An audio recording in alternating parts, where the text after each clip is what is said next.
Title: The Echo of Rain. The rain had been falling for hours, a steady, relentless drumming against the windows of the old cottage where Emily had decided to spend the weekend. She needed solitude, a break from her demanding job, and some time to work on her novel. The cottage belonged to her late aunt, nestled deep in the woods, far from any town or neighbor. Emily had always found it peaceful here, a perfect escape from the world. But tonight, something felt different. That it was the kind of rain that blurred the boundaries between reality and imagination. The heavy droplets seemed to pulse like a heartbeat, and every shadow stretched unnaturally long in the dim light of the old oil lamp. The air inside the cottage was damp, carrying a chill that seeped into her bones. Emily rubbed her arms and pulled her cardigan tighter around her. The electricity had gone out hours ago, and the only source of light now was the flickering flame. The first time she heard it, Emily dismissed it as her imagination. A faint sound, almost like a whisper, carried by the wind. She shook her head, focusing back on the page in front of her, determined to make progress on her writing. But then she heard it again, more distinct this time, a soft, distant sobbing. Emily frowned and set her pen down, listening closely. The sobbing was faint but unmistakable, like a child crying somewhere outside. She stood and went to the window, peering through the rain-splattered glass. The dense forest outside seemed to shudder in the downpour, trees swaying, their branches like skeletal fingers clawing at the sky. There was nothing out there, no sign of anyone. Just the wind, she muttered to herself, turning back to the table. But as soon as she sat down, the sobbing grew louder. It was coming from the front door now. Closer. Emily's heart quickened. The sound was too real to ignore.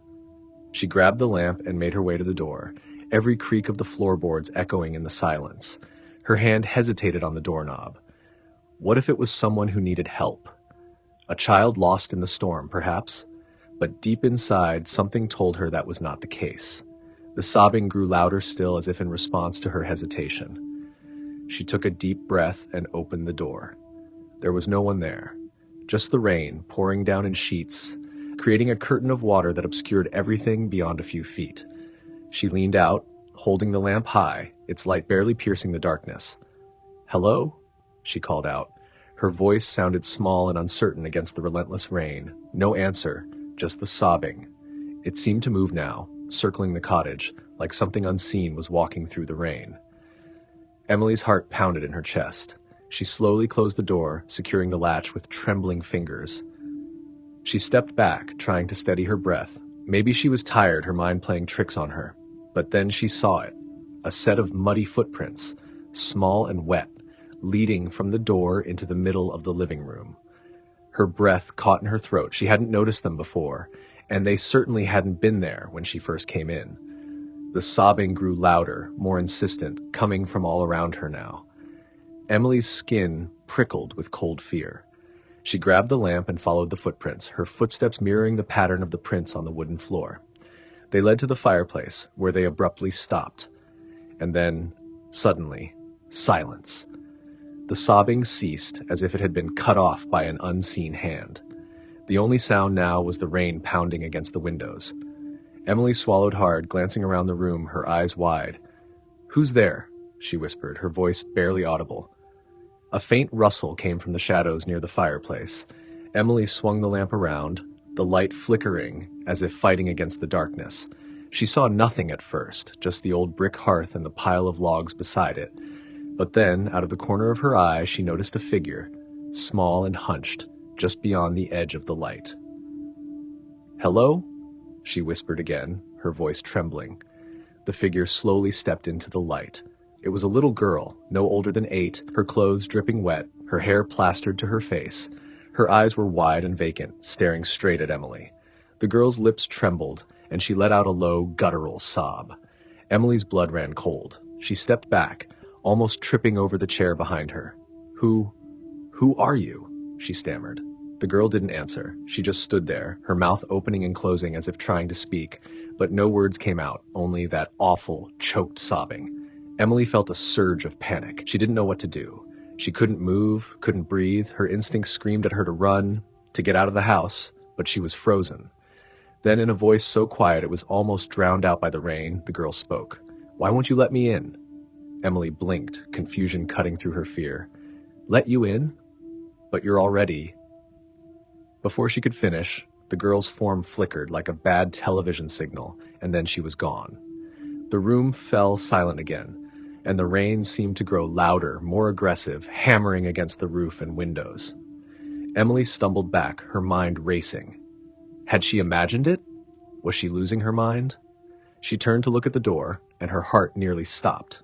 The door was wide open, swinging gently in the wind, and standing in the doorway was the girl again, only this time her face was twisted into an expression of pure rage. "You should have let me in," the girl screamed, her voice no longer a child's, but something dark and ancient echoing through the cottage. Emily backed away, her hands trembling so hard she nearly dropped the lamp. The girl took a step forward, and Emily felt an invisible force hit her, knocking her off her feet. The lamp shattered, plunging the room into darkness. She scrambled backward, her heart racing. The rain sounded like a roar now, deafening, drowning out everything.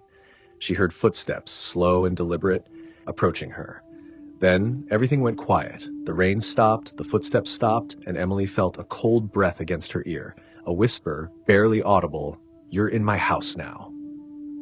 And then the rain began again, only this time it was coming from inside the house. Days later, when the police found the cottage, they discovered it flooded. Every room was soaked as if it had been raining inside for days, and on the floor where the muddy footprints had led, there were new ones. Larger ones, leading out the door into the forest. Emily was never found. But on rainy nights, people say they can hear faint sobbing from the cottage, carried by the wind, echoing through the trees. Story number 2. The rain began as a whisper, just a soft patter on the roof of the old house, but soon it turned into a relentless downpour, drowning the night in a sea of sound. The house, a decaying Victorian mansion at the edge of town, creaked and groaned with each gust of wind, as if it too was trying to survive the storm. Sarah had always been drawn to abandoned places. There was something about the silence, the emptiness, that called to her. But this house was different. It had a history, a dark one that the locals refused to talk about. They said it was cursed, that no one who spent a night within its walls ever came back the same, if they came back at all. But Sarah didn't believe in curses. She believed in the thrill of discovery, the rush of adrenaline that came with exploring the unknown. And so she found herself standing in the grand, crumbling foyer of the mansion, flashlight in hand, as the storm raged outside. The house was even more dilapidated than she had imagined. The wallpaper hung in shreds from the walls, revealing patches of mold and rot. The once grand staircase was missing several steps, and the banister was splintered and broken. But it wasn't the state of disrepair that made Sarah's heart race. It was the feeling that she wasn't alone. She shook off the unease and started her exploration, carefully making her way up the stairs. Each step creaked ominously under her weight, but she pressed on, her curiosity outweighing her fear. She reached the second floor and turned down a long, narrow hallway lined with closed doors. As she passed each door, she felt a chill run down her spine, as if the air itself was colder near them. She tried to ignore it, focusing instead on the end of the hallway, where a large, ornate door stood slightly ajar. It was different from the others, larger and more imposing, with intricate carvings of strange symbols she couldn't quite place. Pushing the door open, Sarah found herself in a massive bedroom, dominated by a 4-poster bed draped in tattered, moth-eaten curtains. The room was dimly lit by the occasional flash of lightning, casting eerie shadows across the walls. But what caught her attention was the figure standing by the window. She froze, her breath catching in her throat.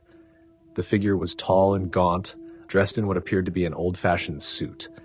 His back was to her, but she could see the sharp angles of his shoulders and the unnatural way his head tilted to the side, as if listening to something only he could hear. "Hello?" Sarah's voice was barely a whisper, but it felt deafening in the silence. The figure didn't move. She took a cautious step forward, her flashlight trembling in her hand. "Are you okay?" Still no response. She moved closer, her heart pounding in her chest. The air in the room felt thick, suffocating, as if the very walls were closing in on her. She was only a few feet away now, and she could see the figure more clearly.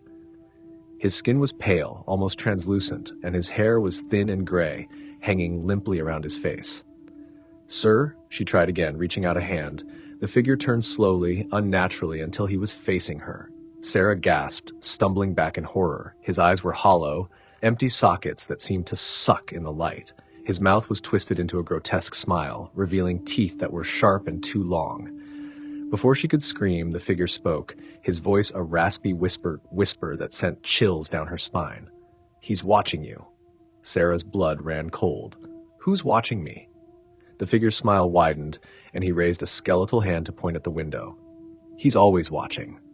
Sarah turned her gaze to the window, and what she saw made her heart stop. There, in the reflection of the glass, was another figure, standing right behind her.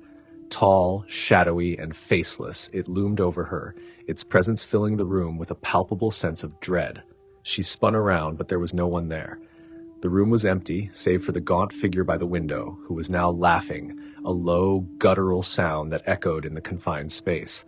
Panicking, Sarah backed away, her mind racing. She needed to get out of there, but her feet felt rooted to the spot. The air grew colder, and the shadows seemed to lengthen, creeping closer to her with each passing second. Then, as suddenly as it had begun, the laughter stopped. The figure by the window was gone, leaving only the oppressive silence in its wake. But Sarah knew she wasn't alone. The feeling of being watched was stronger than ever, as if something or someone was breathing down her neck. She bolted from the room, her flashlight flickering as she raced down the hallway. The house seemed to twist and shift around her, the walls closing in as she ran. Doors slammed shut on their own, and the stairs groaned under her frantic footsteps. She reached the foyer and threw open the front door, not daring to look back. The rain was a wall of water, but she didn't care. She dashed into the storm, her heart pounding in her chest, and didn't stop running until she was far from the mansion. Sarah collapsed in a nearby field, soaked to the bone and gasping for breath. She glanced back at the house, barely visible through the rain. It stood silent and foreboding, as if it had never changed. But something was different. Through the rain and darkness, she could see a figure standing in the doorway, watching her. Tall, shadowy, and faceless. The rain fell harder, drumming in her ears as realization dawned. The curse wasn't just in the house, it was in her now, and no matter where she went, he would always be watching. Story number 3. It was a night that seemed to be cut from the cloth of every horror movie Sarah had ever watched. The rain fell in relentless sheets, drumming against the roof of the old house like a warning. She had come here to escape the relentless noise of the city, the painful memories of her failed marriage, and most of all, to escape herself. The house, nestled deep in the woods, seemed like the perfect sanctuary, or so she thought. The house had been in her family for generations, but no one had lived in it for years. It was supposed to be a peaceful retreat, a place to heal. But the moment she stepped through the creaking front door, she felt it, a heavy, oppressive atmosphere that seemed to cling to her skin like damp air. "Just nerves," she whispered to herself, shaking off the unease. The power was out, so she lit a few candles, their flickering light casting long, dancing shadows across the walls. The sound of the rain was deafening, and every creak and groan of the house was magnified in the silence. Sarah spent the first few hours unpacking, trying to distract herself from the eerie stillness that seemed to pervade every corner. The house was old, she reasoned. Old houses made noises. It was nothing to be afraid of. But as the night wore on, the noises grew stranger. The faint sound of footsteps echoed through the hallways, even though she knew she was alone. The walls seemed to groan and sigh as if they were alive, breathing in rhythm with the storm outside. She tried to ignore it, but then the whispers began. At first, she thought it was just the wind. But the whispers were too distinct, too deliberate. They seemed to come from the walls themselves, soft and unintelligible, like a distant conversation she was not meant to hear. She pressed her ear against the wall, trying to make out the words, but they slipped away like smoke. "Who's there?" she called out, her voice trembling. The only response was the steady drip of water from the leaky roof and the relentless drumming of the rain. Narrators 3. The Discovery. The next morning, Sarah awoke feeling more exhausted than when she had gone to bed. She had spent the night tossing and turning, haunted by the whispers that seemed to grow louder the more she tried to ignore them. Determined to prove to herself that it was all in her head, she decided to explore the house. She started in the attic, a dusty, forgotten space filled with old furniture and boxes of family heirlooms.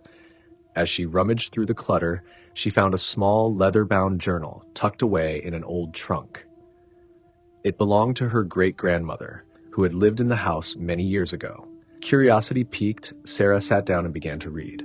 The journal was filled with mundane entries, notes about the weather, the daily chores, and family matters. But as she flipped through the pages, the tone of the journal began to change. The later entries were filled with paranoia and fear. Her great-grandmother wrote of hearing voices in the walls, of feeling watched, of something sinister lurking in the shadows of the house. The last entry was particularly chilling. They are always watching, always whispering. I cannot escape them. The walls hold secrets, dark and terrible. The house is alive, and it wants something from me. 4. The encounter. Sarah slammed the journal shut, her hands trembling. The whispers she had heard last night echoed in her mind. Could it be that her great-grandmother had experienced the same thing? She wanted to leave, to flee the house and never look back, but a strange compulsion kept her rooted in place. As night fell again, the whispers returned, louder and more insistent. Sarah tried to block them out, covering her ears, but it was no use. They seemed to be coming from inside her head. She ran through the house, trying to find the source, but the whispers followed her everywhere. In a fit of desperation, she grabbed a hammer from the toolbox she had brought with her and began to tear at the walls. The whispers grew frantic, almost pleading. The plaster crumbled away as that, revealing something hidden beneath the surface. It was a door. 5. The revelation. The door was small and old, with a rusted handle. It had been sealed up and hidden behind the wall for who knows how long. Sarah hesitated, her heart pounding in her chest. Every instinct screamed at her to leave it alone, but the whispers pushed her forward, urging her to open it. With a deep breath, she twisted the handle and pulled. The door creaked open, revealing a narrow staircase that descended into darkness. The air that wafted up from below was cold and stale, like a tomb. Candle in hand, Sarah stepped into the darkness. The stairs groaned under her weight, and the walls seemed to close in around her as she descended. The whispers were deafening now, a cacophony of voices overlapping each other, growing more frantic with every step. At the bottom of the stairs, she found herself in a small, damp room. The walls were lined with old, rotting wood, and in the center of the room was a large stone slab. Something was etched into the surface, but it was too dark to make out the details. She stepped closer, holding the candle over the slab. Her breath caught in her throat as she realized what it was, a name carved deep into the stone. Her name. Suddenly, the whispers stopped, replaced by a deafening silence. The candle flickered and went out, plunging her into darkness. Panic set in, and she scrambled to find her way back up the stairs, but the door was gone. The walls seemed to close in around her, trapping her in the cold, suffocating darkness. And then she felt it. A cold hand on her shoulder and a voice, clear and distinct, whispering in her ear, "You're home now." The 6th, the twist. The next morning, the house stood silent and empty, save for the steady drip of water from the leaky roof. The rain had stopped, and the sun peeked through the clouds, casting a warm glow on the old house. But inside, the walls still whispered, echoing with the faint sound of a woman's voice pleading to be let out.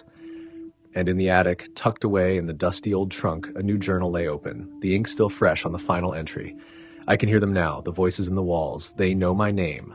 They want me to stay. Story number 4. The silent passenger. The highway stretched out before Mark like a ribbon of darkness, illuminated only by the headlights of his car. The rain battered against the windshield, and the wipers struggled to keep up, creating a rhythmic squeak that filled the otherwise silent night. Mark glanced at the clock on the dashboard, 2:13 a.m. He was hours away from home, tired, and eager to be done with the endless drive. It had been a long week at work, and he had stayed late to finish a project, forcing him to leave the city much later than planned. Now he regretted not just spending the night in a hotel. The weather was getting worse, and the empty roads seemed to go on forever. As the rain intensified, Mark noticed a figure on the side of the road, barely visible through the downpour. The figure was standing near a broken-down car, its hazards blinking weakly. As he got closer, he saw that it was a woman, soaked to the bone and frantically waving her arms. Mark hesitated. He knew it wasn't the safest thing to pick up strangers, especially in the middle of the night on a deserted highway. But the woman looked desperate, and leaving her out in the storm didn't sit right with him. He slowed down and pulled over, rolling down the passenger window slightly. "Do you need help?" he called out, his voice barely audible over the sound of the rain. "Thank you. My car just died, and my phone's out of battery," the woman replied, her voice trembling. "Can you give me a ride to the next town? It's just a few miles up the road."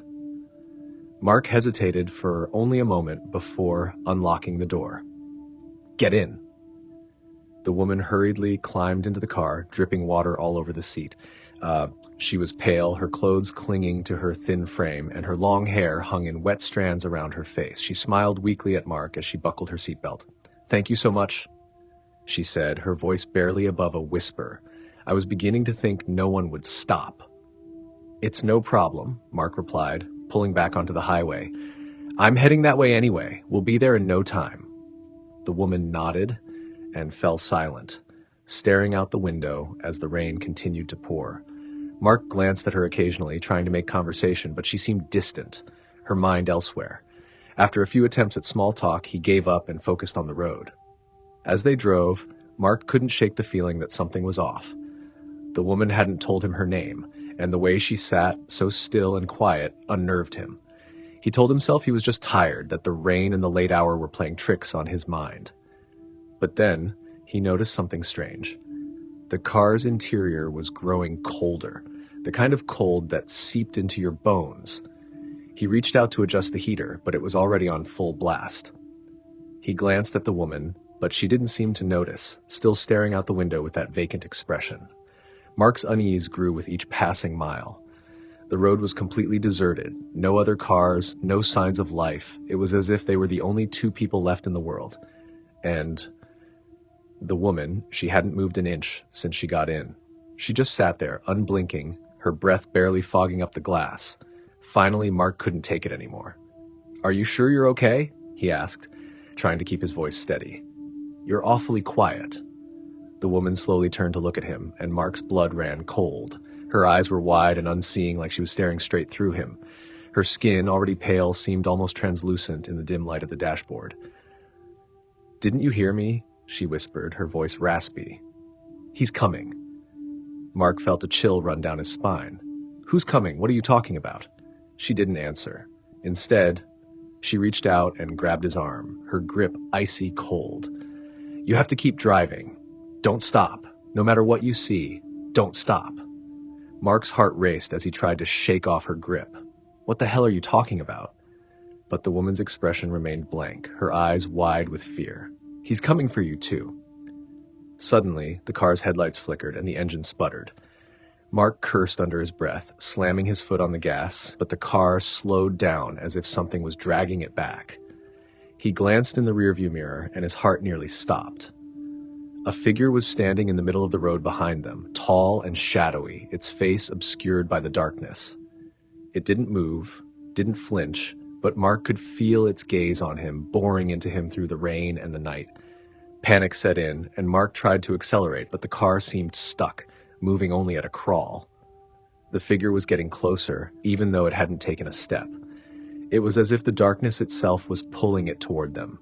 "Drive!" the woman screamed, her voice suddenly full of life and terror. "Drive now!" Mark's hands shook as he gripped the wheel, his foot pressing the gas pedal to the floor. The car finally roared to life, speeding down the highway as the figure vanished into the darkness behind them. He drove for what felt like hours, not daring to look back, his mind racing with fear and confusion. The woman was silent again, her gaze once more fixed on the road ahead. Finally, the lights of a small town appeared on the horizon, and Mark felt a wave of relief wash over him. He pulled into a gas station at the edge of town, his hands trembling as he turned off the engine. He turned to the woman, ready to ask her what the hell had just happened, but the passenger seat was empty. Mark blinked, staring in disbelief. The seat was dry, the door locked, as if no one had been there at all. He stumbled out of the car, looking around the empty gas station, but there was no sign of the woman or anyone else. As he stood there in the rain, Mark felt a presence behind him. Slowly, he turned around, his heart pounding in his chest. Standing in the middle of the highway just beyond the gas station's lights was the figure. Tall, shadowy, and waiting. Mark backed away, his breath coming in ragged gasps. He jumped back into the car, but the engine refused to start. The figure began to move toward him, slowly, deliberately. In a blind panic, Mark ran into the gas station, banging on the door, but it was locked. He turned around, ready to run, but the figure was already there, its face still hidden in shadow. And then, everything went dark. The next morning, the police found Mark's car abandoned at the gas station, the door hanging open and no sign of him anywhere. The last person to see him was the gas station attendant, who reported hearing screams and then nothing. They searched the area, but Mark was never found. All they could do was file another missing person report, adding to the growing list of those who had disappeared on that lonely stretch of highway. But the locals knew the truth. Story number 5. The portrait in the attic. The storm had arrived unexpectedly, as they often did in late autumn, sweeping across the valley with the fury of an angry god. Lily watched from the kitchen window as the rain poured down in torrents, battering the ancient glass panes of the farmhouse. She had inherited the house from her grandmother just a few weeks ago, a place she had never visited but always heard stories about. Now, stranded in a small town, with little more than the distant sound of thunder and the whispering wind for company, she felt a strange sense of both nostalgia and dread. Lily's grandmother had passed away suddenly, leaving no will and few instructions. The farmhouse, with its creaking walls and dusty rooms, had been left to her with a simple note: "Take care of it, and stay away from the attic."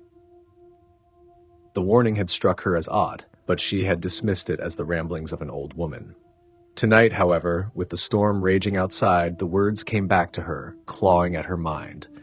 She felt an inexplicable pull toward the attic door at the end of the hallway. She had been avoiding it ever since she arrived, heeding her grandmother's warning, but now she found herself moving toward it, as if in a trance.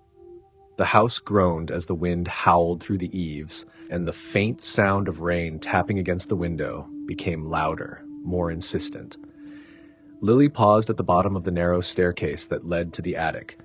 The door was old, its paint chipped and faded, and there was a heavy, old-fashioned lock hanging from it. She reached out, running her fingers over the cold metal. The lock was already unlatched. Had she left it like that? She didn't remember unlocking it. With a deep breath, she pushed the door open. It creaked on its hinges, a mournful sound that seemed to echo through the empty house. The air inside was thick and stale, filled with the smell of dust and something else, something faintly metallic. She hesitated for a moment, then stepped inside, pulling the cord of the single light bulb hanging from the ceiling. The light flickered weakly, casting long shadows that seemed to dance across the cluttered space. The attic was filled with old furniture, boxes piled high, and sheets covering forgotten objects. She moved cautiously, her footsteps silent on the wooden floor. As she walked, she noticed a large, old portrait leaning against the far wall, half covered by a tattered sheet. Curiosity got the better of her. She approached the portrait, reaching out to pull the sheet away. Dust flew into the air, causing her to cough. The portrait beneath was of a woman, dressed in an old-fashioned gown, her dark hair cascading over her shoulders. But it was her eyes that caught Lily's attention. They were piercing, almost alive, staring out from the canvas with an intensity that made her shiver. There was something familiar about the woman's face, something unsettling. Lily leaned closer, squinting in the dim light. She felt a chill run down her spine. The woman in the portrait, she looked almost exactly like her. She took a step back, her heart beginning to race. "That's impossible," she whispered to herself. She had never seen this portrait before, never even heard of it. Yet there it was, a haunting reflection of her own face staring back at her from another time. A sudden loud thump made her jump. She turned quickly but saw nothing. The wind outside howled louder, and the rain pounded against the roof like a drum. The light flickered again, threatening to go out. She felt a cold breeze brush against her skin, though there were no open windows. Lily turned back to the portrait's desk only to gasp. The woman's expression had changed. Her once neutral face now bore a faint, sinister smile. Lily stumbled back, her mind racing. "No, that's not possible," she muttered. She rubbed her eyes, convinced it was a trick of the light, but when she looked again, the smile was still there, wider now, almost mocking. The room seemed to grow colder. She heard another sound, a faint whisper, too soft to make out, coming from somewhere in the attic. She spun around, the hairs on the back of her neck standing on end. "Who's there?" she called out, but the only answer was the creaking of the old house. She turned back to the portrait once more, and her blood froze. The woman's hand was now raised, pressed flat against the inside of the frame, as if she were trying to push her way out. The smile had grown wider, her eyes locked onto Lily's with a burning intensity. Panic surged through her. She stumbled backward, tripping over a box, nearly falling to the ground. She scrambled to her feet, her heart pounding, and turned to flee, but the attic door suddenly slammed shut with a deafening bang. She rushed to the door, pulling at the handle, but it wouldn't budge. It felt as if something on the other side was holding it closed. She pounded on the wood, shouting, "Let me out! Let me out!" The whispering grew louder, more insistent, filling the room with a cacophony of unintelligible voices. She turned back to the portrait, and her breath caught in her throat. The woman's entire upper body was now emerging from the frame, her painted fingers stretching out, reaching toward Lily. "No, no, no," Lily whispered, backing away, her hands shaking. The woman's mouth moved, her painted lips forming words, but no sound came out. The whispering grew louder still, drowning out even the storm outside. And then, in a voice that seemed to come from everywhere and nowhere, the woman spoke. "You shouldn't have come here, Lily. You shouldn't have looked." Lily felt a rush of cold air slam into her, knocking her to the ground. The light bulb flickered violently and then went out, plunging the attic into darkness. She could hear the woman's footsteps now, slow and deliberate, moving closer. She crawled backward, desperate, reaching for anything to defend herself with. The footsteps stopped, and she felt a cold breath against her face. The whispering stopped abruptly, and in the deafening silence, she heard the woman's voice again, right next to her ear. "Now it's my turn to live." Lily screamed, a blood-curdling sound that echoed through the house. The next moment, the door burst open, and the light came back on. She was lying on the attic floor, gasping for breath, the portrait lying flat on the ground, face down. She scrambled to her feet, grabbing the portrait, and turned it over. The woman was gone. The canvas was blank, nothing but a smudge of gray paint where the figure had been. Lily stood there, panting, her mind racing. She turned toward the small, dusty mirror leaning against the wall. She needed to see her reflection, to remind herself she was still here, still real. But as she looked, she realized with a jolt of terror, the reflection wasn't hers. It was the woman from the portrait, smiling back at her, lips moving to form words that Lily couldn't hear, but understood perfectly. She backed away, her breath catching in her throat, as the reflection whispered silently, "Now you're in the painting." Story number 6. The clock on the wall ticked loudly in the quiet of the radio station, each second feeling like a countdown. The rain lashed against the windows, making it feel as though the whole building was sinking beneath a stormy sea. Jenna adjusted her headphones and leaned closer to the microphone. The red light above the booth glowed brightly, signaling that she was live on air. "Good evening, everyone. This is Midnight Calls, and I'm your host, Jenna Martin," she began, her voice smooth and steady, though her heart beat a little faster than usual. "Tonight's theme is fear. Tell me, what scares you the most?" She glanced at the clock. It was just past midnight, and this was the graveyard shift she had taken over for the past few weeks. She wasn't sure how much longer she could handle these late hours, but tonight felt different. The storm outside was fierce, and the power had already flickered twice. She just hoped the generator would hold out. The first call came in quickly, a deep, raspy voice that recounted a nightmare about drowning. Jenna listened, comforted the caller, and moved on to the next. She had always been good at this, talking people down from the edge, coaxing them to share their deepest fears. The third call came through, and Jenna immediately sensed something was off. The line crackled, and for a moment, there was nothing but static. Then, a voice broke through, thin and distant like it was coming from far away. "Hello?" she prompted. "You're on the air. What's your name?" Silence. Then the voice came again, a soft, whispering tone, almost inaudible. "Can you hear me?" "Yes, I can hear you," Jenna replied. "What's your name?" The voice paused, then answered, "I don't know. I don't remember. Jenna frowned, glancing at the producer through the glass. He shrugged, unsure of what to make of it. That's okay, Jenna said, keeping her tone light. Why don't you tell me what's scaring you tonight? Another pause, then the voice spoke. I'm afraid because I'm lost. Lost where? Jenna asked, leaning closer to the microphone. In the dark, the voice whispered. I don't know where I am, but I hear things. I hear voices. Jenna felt a chill run down her spine. She'd dealt with prank callers before, but something about this voice seemed genuinely distressed. Can you describe where you are? She asked, now hoping to keep the caller talking. I'm in a place that's cold. It's so cold and there's no light, the voice replied, trembling slightly. And I think I'm dead. Jenna's breath caught in her throat. She forced a small laugh. Okay, maybe we're getting a little carried away. Are you sure you're not dreaming? The voice grew sharper. No, I'm not dreaming. I can feel it, the cold, and I hear voices calling out like they're looking for something or someone. A static hissed through the line again, and Jenna felt an uneasy prickle at the back of her neck. She signaled the producer, but he just shook his head, gesturing that everything was fine from his end. All right, Jenna said, trying to stay calm. If you're not dreaming, then how did you call me? Where's your phone? The voice hesitated. I don't know. I found it here. It was just here, and I heard you. I heard your voice, so I called. A shiver ran through Jenna. Do you remember anything before you got there? She asked. The voice seemed to shudder through the line, and the static grew louder. I remember a road, a long road, and headlights, and then nothing.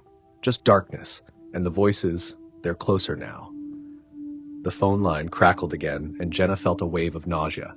She looked at the producer, who was now frantically pushing buttons, his face pale.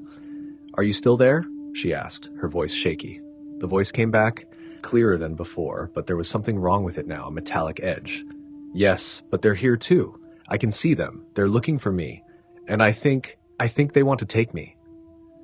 Jenna's heart pounded in her chest. Who are they? She whispered.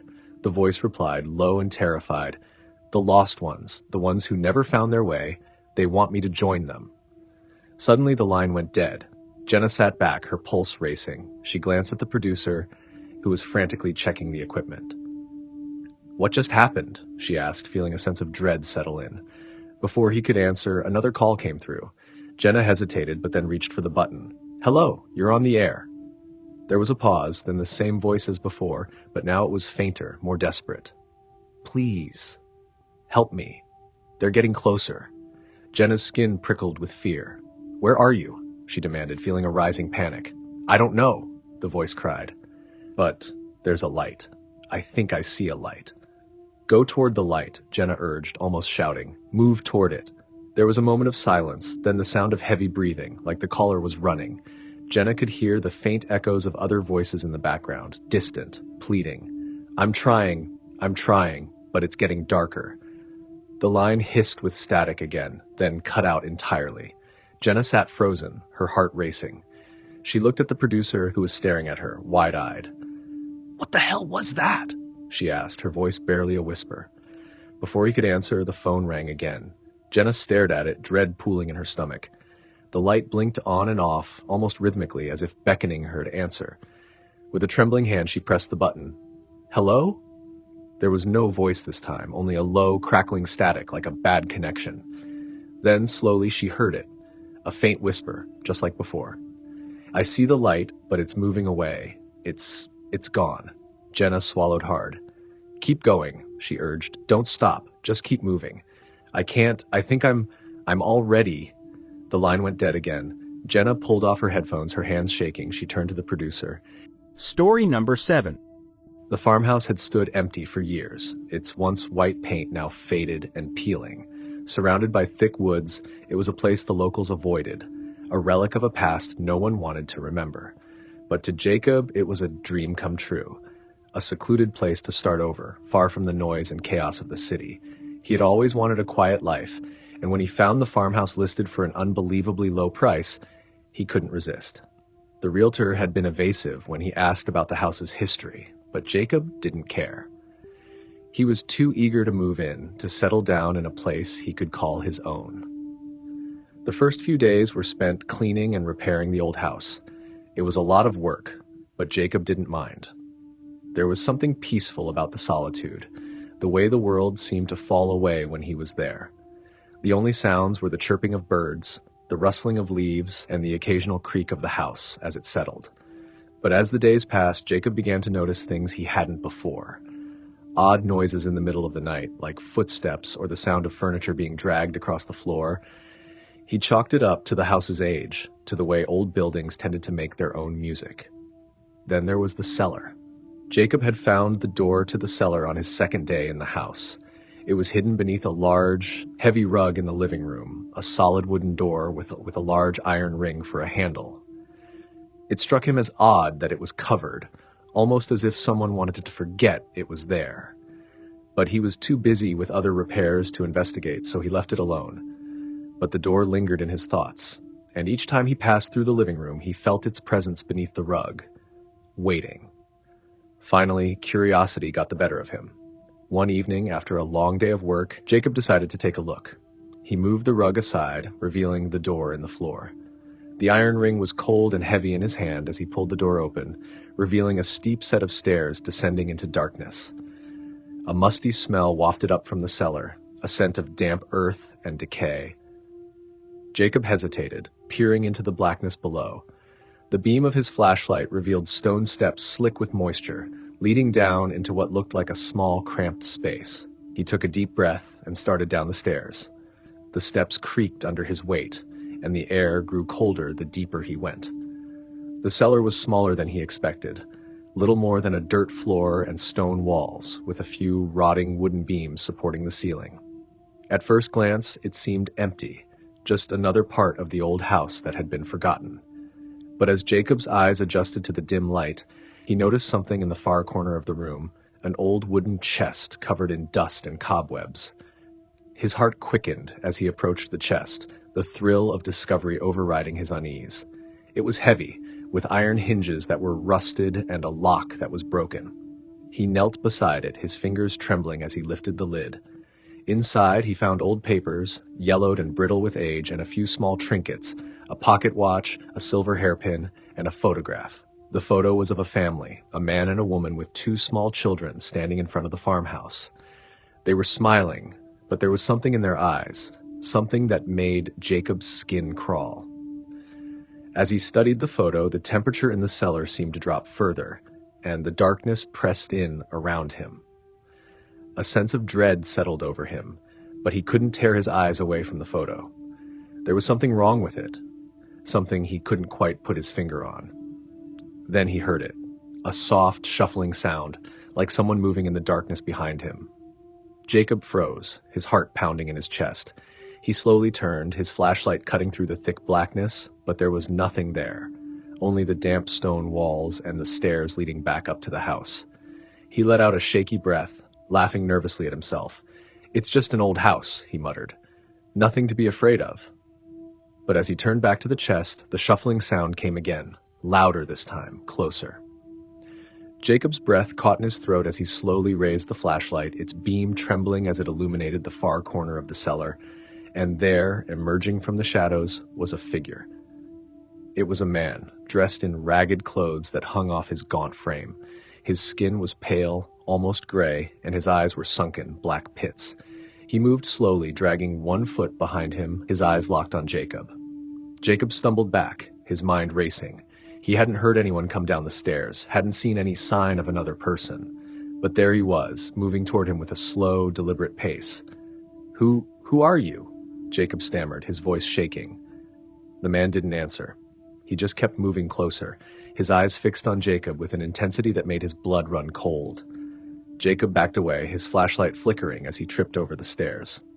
He scrambled to his feet, his heart pounding in his ears. The man was almost upon him now, his breath coming in ragged gasps, his eyes burning with a hunger that Jacob didn't understand. In a blind panic, Jacob turned and ran up the stairs, slamming the cellar door behind him. He pressed his back against it, his chest heaving as he tried to calm his racing heart. The house was silent, the only sound the rain that had begun to fall outside. He told himself it was just his imagination, that the darkness and the isolation were playing tricks on him. But as he stood there, trembling, he heard it again, the shuffling sound coming from the other side of the door. Jacob backed away, his eyes wide with fear. The door creaked as if something was pushing against it, and then it began to open slowly, the iron ring turning on its own. He didn't wait to see what was on the other side. He ran through the house, grabbing his keys and racing out the front door. The rain was pouring down, but he didn't care. He jumped into his car and sped down the dirt road, not daring to look back. It was only when he reached the main road, miles from the farmhouse, that he allowed himself to breathe. He pulled over, his hands shaking as he gripped the steering wheel. He tried to make sense of what had happened, but the more he thought about it, the less it made sense. Who was that man? How had he gotten into the cellar? And why had he been down there, waiting? As the rain drummed on the roof of his car, Jacob glanced in the rearview mirror and froze. In the back seat, sitting perfectly still, was the man from the cellar, his hollow eyes staring at Jacob through the mirror. Jacob screamed, but the sound was lost in the storm as the darkness swallowed him whole. The next day, the farmhouse was empty again, as if no one had ever been there. The locals said it was cursed, that anyone who stayed there would disappear, just like the family in the old photograph. The family that no one in town remembered because they had never left. They had just gone into the cellar one day and never came back, and now Jacob had joined them. Story number 8. The wind was howling through the dense forest as Claire drove up the narrow, winding road. Her headlights barely cut through the thick mist that clung to the trees, making it feel like she was navigating through a dream. The storm had come out of nowhere, and she was regretting her decision to take this remote route back to her hometown. But her GPS insisted it was a shortcut, and after a long week at work, she was eager to get home. Her phone had lost signal over an hour ago, and the rain was now coming down in sheets, battering against the windshield. The wipers struggled to keep up, smearing more than clearing. She leaned closer to the steering wheel, trying to see the road ahead. It was then that she spotted a small wooden sign on the side of the road, barely visible in the gloom. Blackthorn Trail. Claire frowned. That wasn't the name of any road she remembered. But the GPS seemed to think it was the right way, and there was nowhere to turn around. She sighed and continued, hoping the storm would soon pass. She drove for another few minutes before she noticed something strange in the distance, just beyond the reach of her headlights. It was a figure, standing by the side of the road. Claire slowed the car, squinting to see through the rain. It was a man, tall and thin, wearing a dark coat that flapped in the wind. His face was obscured by the shadows, but she could tell he was looking directly at her. She felt a jolt of unease, but reminded herself that it was just some poor soul caught in the storm. As she approached, she considered stopping to offer help, but something stopped her. Maybe it was the way he was standing, perfectly still despite the fierce wind, or maybe it was the way his face seemed hidden in an unnatural shadow. She drove past him slowly, glancing in the rearview mirror. The man didn't move. He just stood there, watching her car disappear down the road. She shivered, turning her eyes back to the road ahead. She shook her head, laughing at herself nervously. "Just some guy," she muttered. "Nothing to worry about." But then as she rounded the next bend, she saw another figure up ahead. Her heart skipped a beat. It was the same man. Same coat, same stance, staring directly at her. It was impossible. She had driven past him moments ago. How could he be here again? She slowed the car to a crawl, trying to make sense of what she was seeing. Maybe it was just someone else, another traveler stranded by the storm. But as she inched closer, she felt a creeping dread. It was definitely the same man. He stood in the same position, his face still hidden in shadow. Claire's hands tightened on the steering wheel, her breath coming faster. She didn't stop this time. She pressed her foot down on the accelerator, driving past him quickly, her eyes fixed ahead. Her heart pounded in her chest, a cold sweat forming on her forehead. She glanced in the rearview mirror again, but this time the road was empty. Her mind raced, trying to rationalize what she had seen. It had to be her imagination, a trick of the light, the shadows playing with her tired mind. She took a deep breath and tried to focus on the road. The storm seemed to be getting worse, and the mist was thickening, making it hard to see. Then, up ahead, she saw him again. This time he was standing in the middle of the road. Claire slammed on the brakes, her car skidding to a stop just a few feet from the figure. Her heart hammered in her chest as she stared at him through the windshield. He was closer now, and she could see more details. The long coat, the way his arms hung at his sides, and his face. Or rather, the lack of it. His features were blurred, like they were smudged with charcoal, indistinct and shifting in the dim light. She felt a surge of panic. "What do you want?" she shouted, but her voice was swallowed by the storm. The man did not move. He stood there watching her, his head slightly tilted, as if curious. Claire felt trapped, the walls of the car closing in around her. She had to get out of there. She shifted the car into reverse, backing away slowly. The man remained still, his gaze never leaving her. She reversed for several yards, her eyes locked on the figure, before turning the car sharply and speeding down the road. Her heart pounded in her ears, her hands shaking on the steering wheel. She didn't dare look back. The road seemed to stretch on forever, the storm growing more intense. She had to find a turnoff, some way out of this maze of trees and mist. Her headlights flickered, and for a terrifying moment she thought the car was going to die. But they stayed on, barely illuminating the road ahead. She took a deep breath, trying to steady herself. "Just keep driving," she muttered. "Get to the main road and everything will be fine." But as she rounded another bend, her breath caught in her throat. The man was there again. This time, he was standing on the side of the road, his head turned slightly, as if listening to something. Claire's heart raced. She didn't slow down. She pressed harder on the gas, determined to get past him. But as she drew closer, she heard a sound, a low, soft humming, like a distant song carried on the wind. It seemed to be coming from everywhere at once. She drove past him, not daring to look directly, but as she passed, she saw him turn his head to follow her, his humming growing louder. It was a tuneless melody, an ancient, dissonant sound that sent a chill through her bones. Claire gripped the wheel tighter, trying to block out the sound, but it grew louder and louder, filling the car, filling her mind. She couldn't think, couldn't breathe. She just needed to get away, to escape this nightmare. She looked up ahead, praying for a sign, any sign of a way out. And then, in the distance, she saw lights, the faint glow of a town, a gas station maybe. Relief flooded through her. She pressed down on the gas, speeding toward the lights. But then, without warning, the car jerked violently. The engine sputtered, and the car began to slow. She pressed the pedal to the floor, but it was no use. The car was dying. The headlights flickered once, twice, and then went out completely. She was plunged into darkness. "No, no, no," she whispered, her voice trembling. She tried the ignition, but the car only made a sickening grinding sound. She was stuck, trapped in the middle of nowhere in the dead of the night with him. And then she heard it again, the humming. Only this time it was closer, much closer. She turned slowly, her breath hitching in her throat. He was there, standing right outside the driver's side window, his face pressed against the glass, his eyes black and empty. The humming grew louder, more distorted, as if it were coming from deep within him. Claire screamed, throwing herself across the passenger seat, fumbling for the door handle. She yanked it open and stumbled out into the rain. She looked back at the car, expecting to see him still there, but he was gone. The humming had stopped. She was soaked to the skin, her heart racing, her mind in a frenzy. She had to get away, get to the lights she'd seen. She took a step forward and then froze. He was there, standing in the middle of the road, blocking her path, his head tilted again, his face still a shifting blur, and this time his hand was raised, pointing at her, beckoning her to come closer.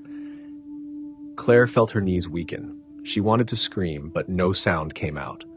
She took a step back, but he moved forward, the rain seeming to pass through him as if he weren't really there. Then, in a voice that was not quite human, he whispered, "You're going the wrong way." Claire turned and ran, her feet slipping on the wet asphalt, her heart pounding in her chest. She didn't know where she was going, but she knew she had to get away from him. She ran and ran until her legs burned, until the rain blinded her. She didn't dare look back. And then, in the distance, she saw it again, the lights of the town still far away, but closer now. She pushed herself harder, ignoring the pain, ignoring the fear. Story number 9. The storm rolled in suddenly, dark clouds swallowing the late afternoon sun and casting the small town in shadow. Emma was alone in her grandmother's house, a place she hadn't visited since childhood. The house had always been strange to her, filled with oddities and relics of a bygone era, with creaking floors and rooms that seemed to hold secrets in their corners. Her grandmother had passed away a few months ago, leaving the house to Emma. She had come to sort through the belongings, a task she had been putting off for weeks. The house was in a remote area, nestled on the edge of a thick forest, far from any neighbors. Perfect for someone who wanted solitude, but unnerving for someone like Emma, who wasn't used to being alone. As the rain began to pour, she decided to start with the attic. Her grandmother had always kept it locked, warning Emma never to go up there. "There are things in this world better left alone," she would say, her eyes narrowing with an unspoken fear. Emma had never understood her grandmother's cryptic warnings, but as she grew older, she simply chalked it up to old age and superstition. Now, standing before the door that led to the attic, Emma hesitated. The key felt cold and heavy in her hand, the old iron lock resisting her efforts at first. When it finally gave way with a loud click, the door creaked open, revealing a set of narrow stairs that disappeared into darkness. She steeled herself and climbed the stairs, the wooden steps groaning under her weight. The attic was cold, the air thick with dust and the scent of decay. A single bare bulb hung from the ceiling, casting a weak, flickering light over the space. The room was filled with old furniture, covered in sheets that looked like ghosts in the dim light. Boxes were stacked haphazardly against the walls, overflowing with books, papers, and trinkets from another time. But what caught Emma's attention was the large ornate mirror leaning against the far wall. It was taller than she was, its once gilded frame now tarnished and dull. The glass was cloudy, reflecting the room in a distorted, almost nightmarish way. Emma approached it cautiously, her reflection growing clearer as she drew near. But something was wrong. The reflection didn't match the room. The furniture was different, older, and there were figures, faint, shadowy figures, standing in the background, watching her. Emma's breath caught in her throat as she reached out to touch the mirror. Her fingers met the cold glass, and for a moment the reflection seemed to shimmer, like water disturbed by a pebble. The shadows in the mirror shifted, and the whispers began. They were faint at first, a soft murmur that seemed to come from all around her. Emma turned, her heart pounding, but the attic was empty. Yet the whispers persisted, growing louder, filling the room with their eerie cadence. She backed away from the mirror, her skin prickling with fear. The whispers were speaking her name now, repeated over and over as if beckoning her closer. She felt a chill run down her spine, and the air grew colder, almost icy. "Emma." The voice was different, distinct from the whispers, and it came from directly behind her. She spun around, but there was no one there. Her pulse quickened as she realized the voice had come from the mirror. She turned back to face it, and her blood ran cold. The reflection had changed. The attic was gone, replaced by a dark, oppressive room she didn't recognize. The shadowy figures were closer now, clearer. There were 3 of them, their faces obscured but their eyes visible, glowing faintly in the darkness. One of the figures stepped forward, reaching out with a hand that was little more than a shadow. The whispers grew louder, almost frantic, drowning out her thoughts. The figure's hand pressed against the inside of the mirror, the glass rippling like liquid where it touched. "Help us," it whispered, its voice blending with the others. "Let us out." Emma stumbled back, her heart racing. She wanted to run, to flee the attic and never return, but her feet felt rooted to the spot. The figure pressed harder against the mirror, and she could see its face now, a gaunt, hollow-eyed visage that seemed both familiar and terrifyingly alien. "Please," it begged, its voice pleading, "we've been trapped for so long." Emma shook her head, trying to clear the fog of fear that clouded her mind. What are you?" The figure didn't answer. Instead, it pushed harder against the glass, its form distorting as if trying to break through. The other 2 figures moved closer, their eyes locked on Emma, their whispers becoming a cacophony of desperate voices. "We need you," they said in unison. "Open the door." Emma realized with a jolt that the mirror was a door, a portal to whatever dark place these beings came from. Panic surged through her as she backed away, her eyes wide with horror. "No," she shouted, her voice trembling. "I won't let you out." The figures stopped, their glowing eyes narrowing in anger. The whispers turned into a low, menacing growl, and the temperature in the room plummeted. The figure closest to the glass let out a guttural scream, a sound that made Emma's ears ring and her blood turn to ice. The glass began to crack, spiderwebs of fractures spreading across the surface.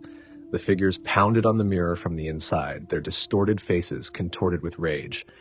"You can't leave us here," they screamed. "We won't be trapped again." Emma turned and ran, her heart pounding in her chest. The attic door slammed shut behind her as she raced down the stairs, the sound of shattering glass echoing in her ears. She didn't stop until she was outside, the cold rain mixing with the tears streaming down her face.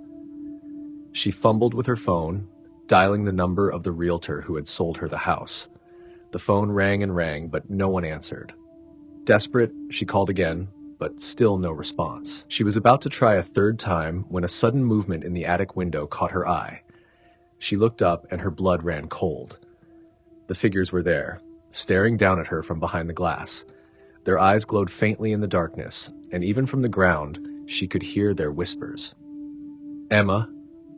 She dropped the phone, backing away from the house, her mind screaming at her to run. But she couldn't move, couldn't tear her eyes away from the figures in the window. The whispers grew louder, more insistent, and the glass in the window began to crack, just like the mirror. Then, with a final deafening shatter, the window exploded outward, and the darkness within the attic surged forward, rushing toward Emma like a wave. She turned and ran, but it was too late. The shadows swallowed her, pulling her into their cold embrace.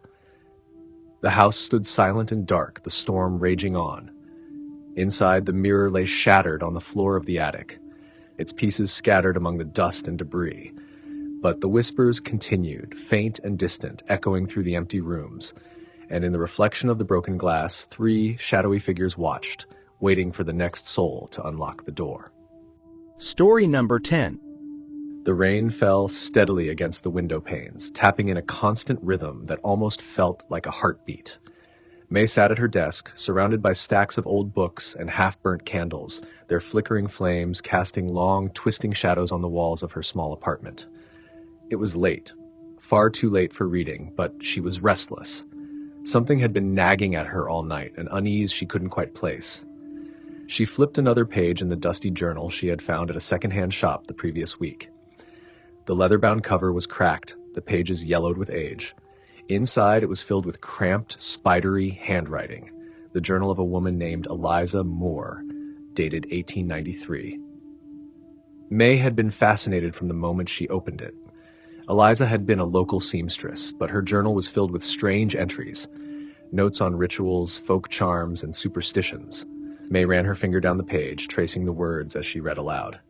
"To summon the lost, bind the string around the thumb thrice, and speak the name of the departed." She paused, intrigued. It sounded like the start of a spell or a ritual. She had always been interested in the occult, though she didn't really believe in it. It was more of a hobby, something to pass the time on rainy nights like this. She glanced at the table where a spool of red thread lay, half unwound. She smiled to herself. Why not? It wasn't like she had anything better to do. May took the thread and cut a length of it with a pair of scissors. She tied it around her thumb, just as the journal instructed, 3 times, snug but not too tight. Then she thought for a moment. Who would she summon? She didn't know any lost souls, but then she remembered her grandmother who had passed away years ago. She had always felt a connection to her, even after her death. She closed her eyes, took a deep breath, and whispered, "Nana Agnes Walters." The room fell silent, save for the rain, which seemed to grow louder, pounding against the windows like 1,000 tiny hands. May felt a chill run down her spine. She laughed nervously. "Come on, May, this is silly," she muttered. But then she felt it, a gentle tug on the string around her thumb, her breath caught in her throat. She looked down, half expecting to see the string pulling itself, but it was still resting innocently on her thumb. She swallowed hard and tugged the string gently in return. For a moment, nothing happened. She exhaled, feeling foolish, ready to chalk it up to her imagination.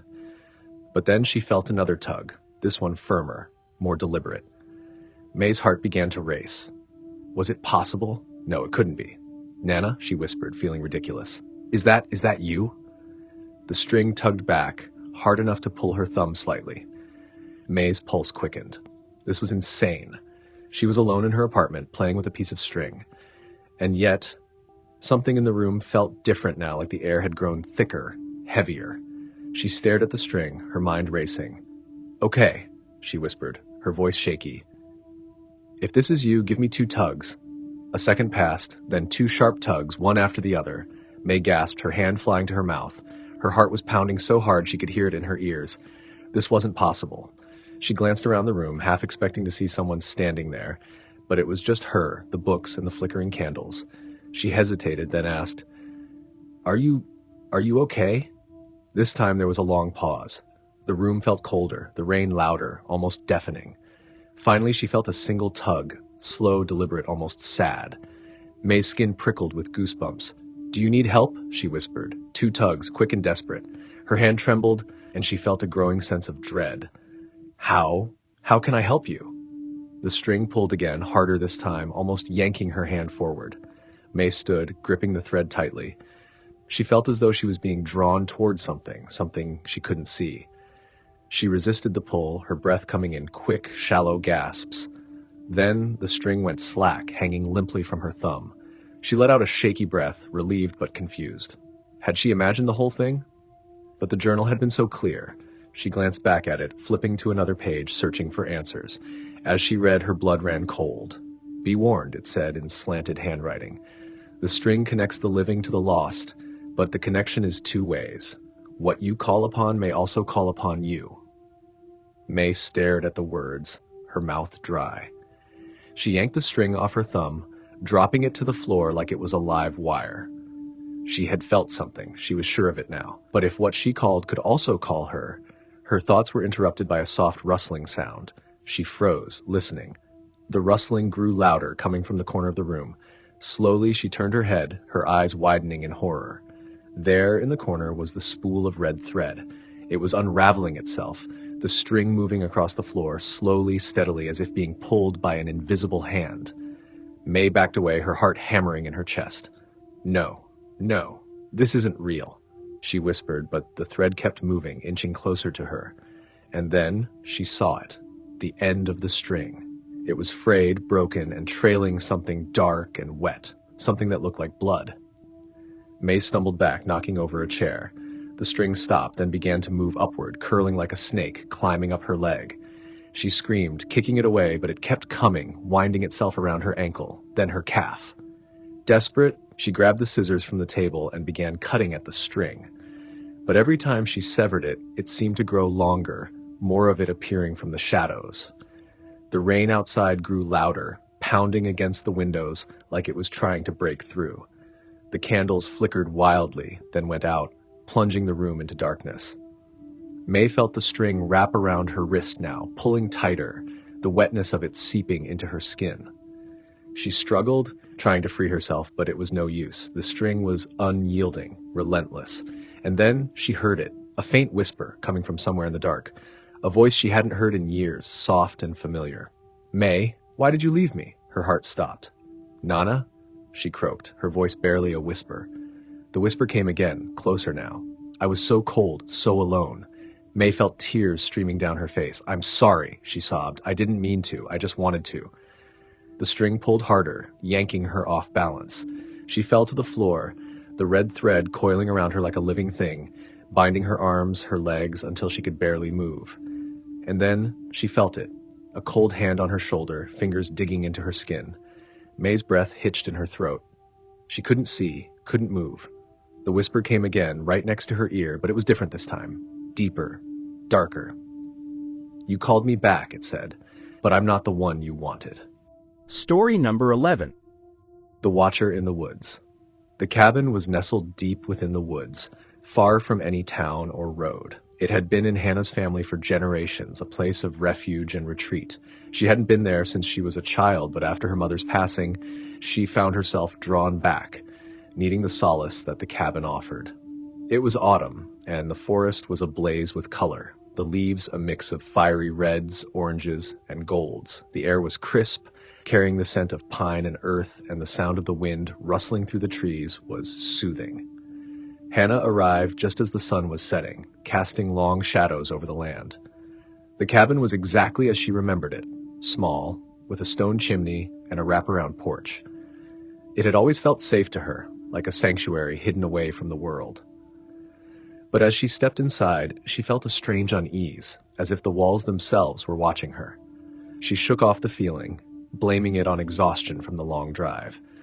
The cabin was quiet, just as she expected, and the only sounds were the crackling of the fire she quickly lit and the occasional creak of the floorboards.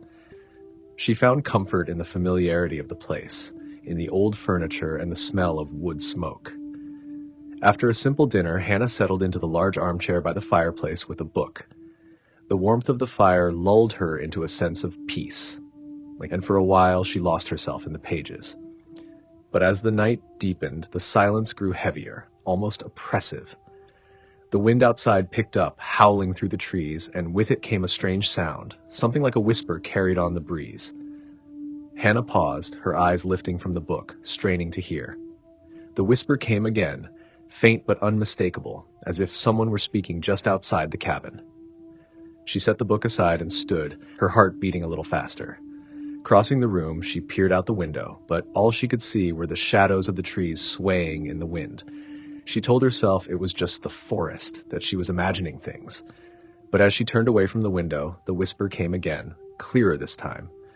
A low, murmuring voice that seemed to be calling her name. Hannah. She froze, her blood running cold. The voice was soft, almost tender, but there was something wrong about it, something that sent a chill down her spine. She listened, holding her breath, but the voice didn't come again. Feeling unsettled, she decided to go to bed early. She hoped sleep would chase away the strange feelings that were creeping up on her.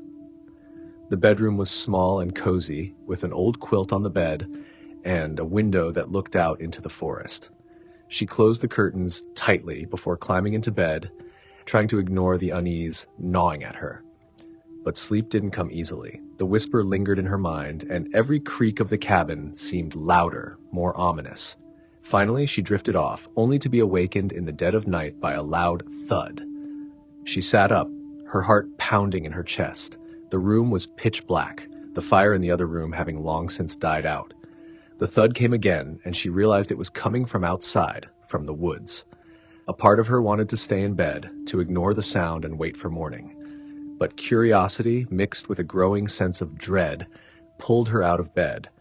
She grabbed the flashlight from her bag and quietly made her way to the front door. The night was cold, and the wind had died down, leaving the forest eerily silent.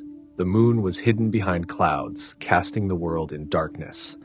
Hannah stepped out onto the porch, her breath visible in the chilly air. She shone the flashlight into the woods, the beam cutting through the darkness. At first, she saw nothing, just trees and underbrush. But then, in the distance, she caught a glimpse of movement. Something was standing among the trees, just beyond the reach of the light. It was tall and thin, its form blending with the shadows, and it was watching her. Her blood turned to ice as the figure took a step forward, emerging slightly into the light. It was a man, or at least, it had once been. His clothes were tattered and dirty, hanging off his gaunt frame like rags. His skin was pale, almost gray, and his eyes were hollow, black voids that seemed to suck in the light. Hannah's breath caught in her throat as the man smiled, revealing teeth that were sharp and too white. He took another step forward and then another, moving with an unnatural grace as if he were gliding over the ground. "Hannah!" the man whispered, his voice the same soft murmur she had heard earlier. "Come closer." Panic surged through her, and she stumbled back into the cabin, slamming the door shut. Her hands trembled as she locked it, her mind racing. She could still hear him outside, his footsteps soft but deliberate as he circled the cabin. She backed away from the door, clutching the flashlight like a lifeline. The windows were all closed, but she couldn't shake the feeling that he was watching her, that he could see her even through the walls.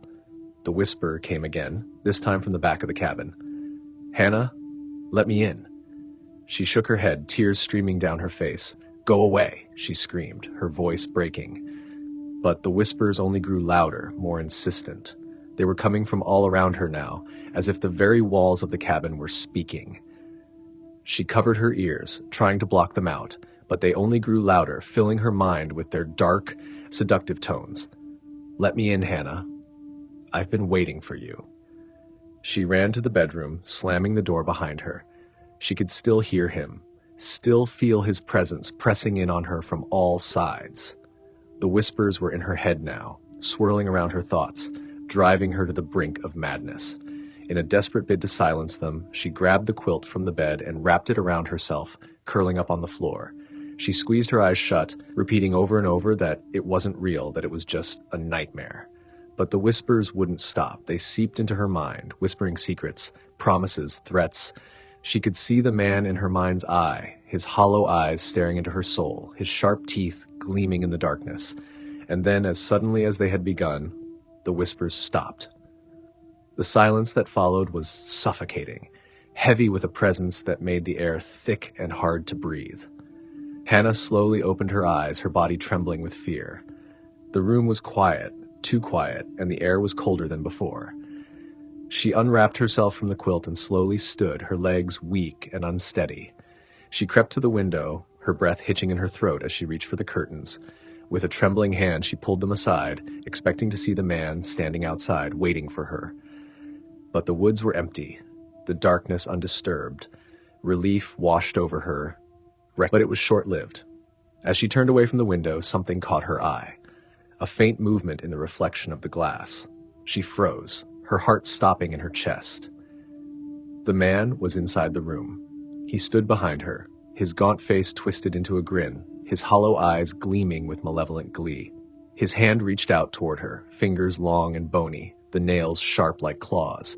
Before she could scream, before she could even react, his cold hand closed around her wrist, pulling her into the darkness with him. The next morning, the cabin was silent. The front door was ajar, the wind gently blowing it open and shut. Inside, the fire had long since gone out, and the only sound was the creak of the old wood as it settled. Hannah's car was still parked outside, but there was no sign of her. The locals searched for days, combing through the woods, but found nothing.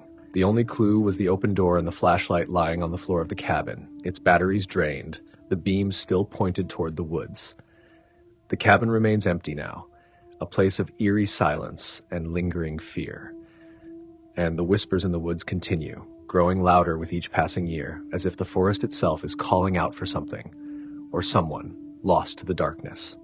Story number 12. Title: The House at the End of the Lane.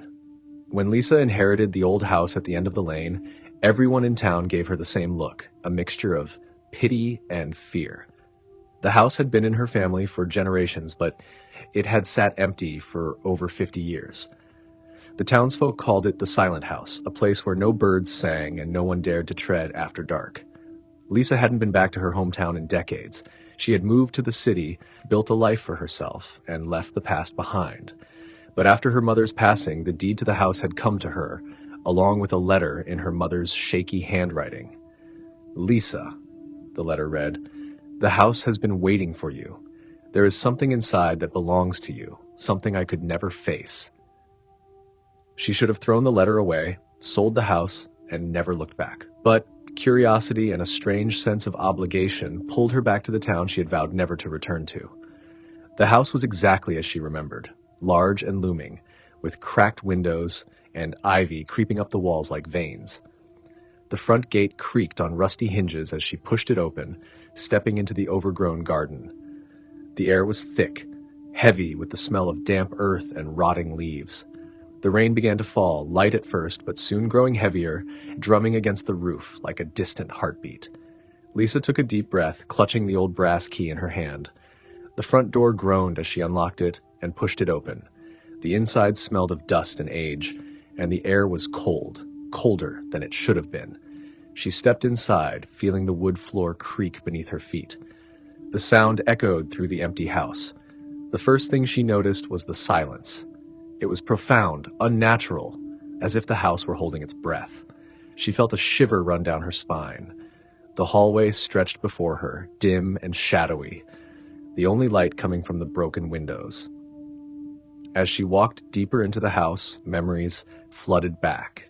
She had lived here until she was 10, before her mother had suddenly decided to leave in the middle of the night. Lisa never understood why.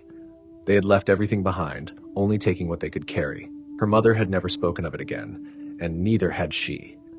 Lisa's footsteps echoed on the floorboards as she moved through the rooms, her fingers trailing along the peeling wallpaper. She reached the living room, where a large mirror hung on the wall. It was cracked, a long, jagged line running through the glass. She stared at her reflection, distorted by the crack, and felt a strange tug of familiarity. The rain outside grew heavier, and a low rumble of thunder rolled through the air. Lisa turned away from the mirror and noticed a door at the far end of the room. She didn't remember that door. She approached it, her heart beginning to beat faster. The door was old, the wood splintered and faded. She hesitated, then turned the knob. It opened with a loud creak, revealing a narrow staircase leading down into darkness. The air that rose from the basement was cold, almost frigid. She felt a sudden urge to close the door and leave, but something stopped her. She grabbed a flashlight from her bag and shone it down the stairs.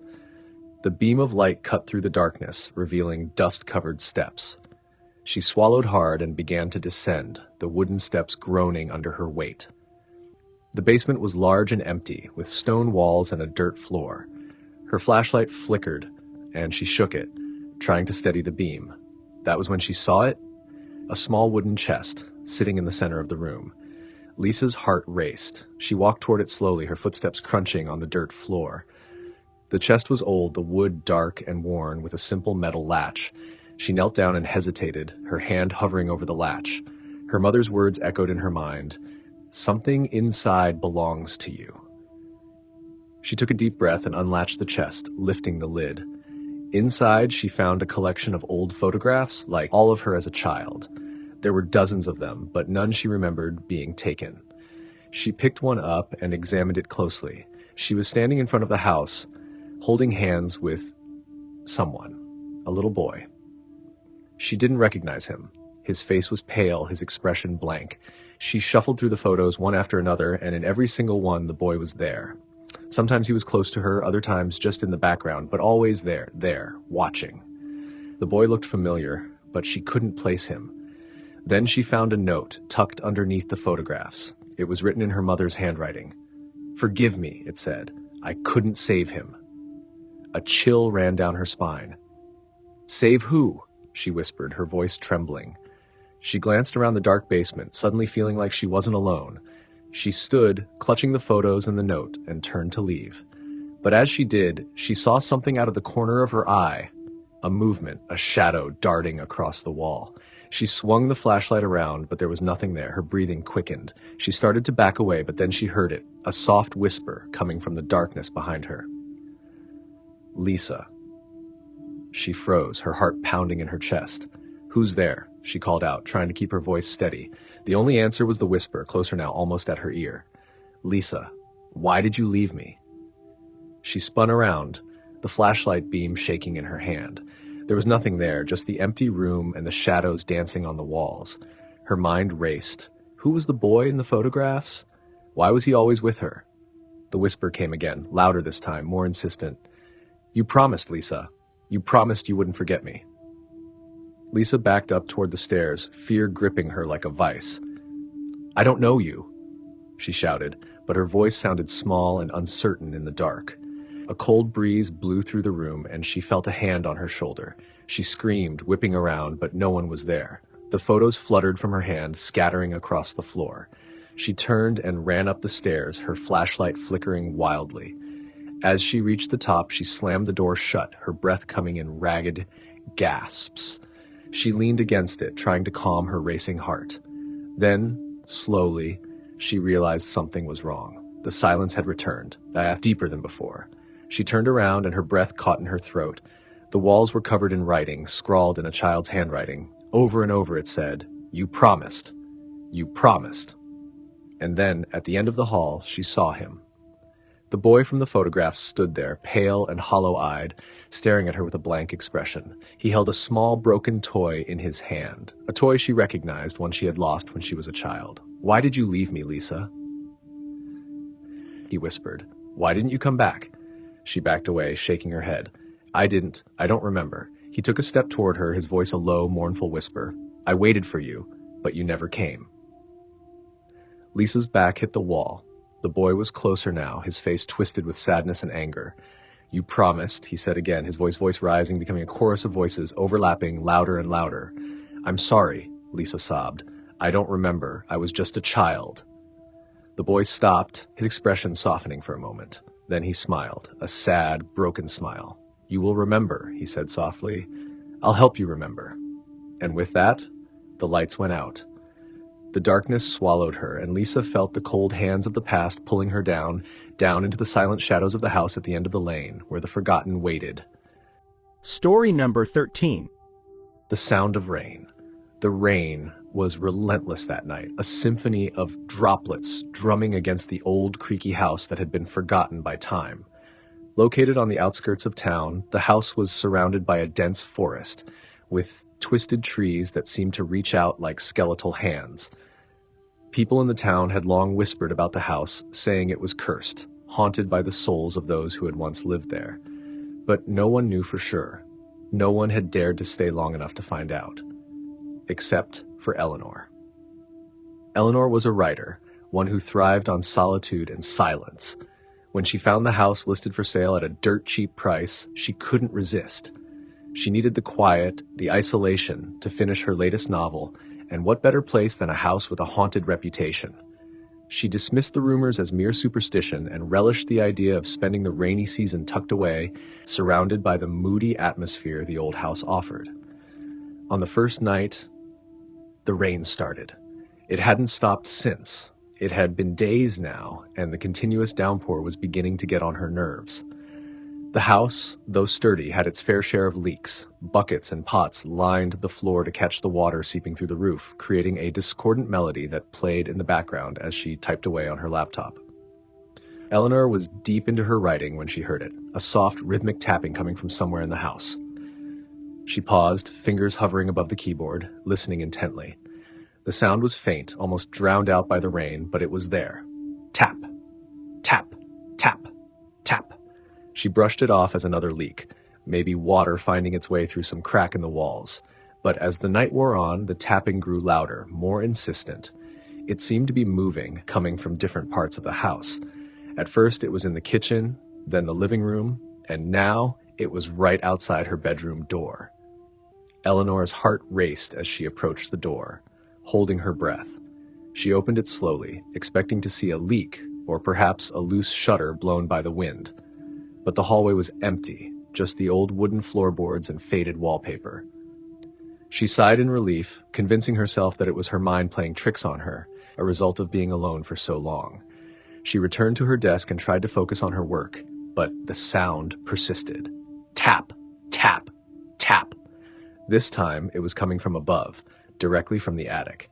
Eleanor hesitated. She hadn't been up to the attic since she moved in. The previous owner had warned her that the floorboards were unstable, and the place was cluttered with years of forgotten junk. But now, with that incessant tapping, she felt drawn to it, compelled to investigate. Grabbing a flashlight, Eleanor made her way to the attic door. It creaked open, revealing a narrow staircase that spiraled into darkness.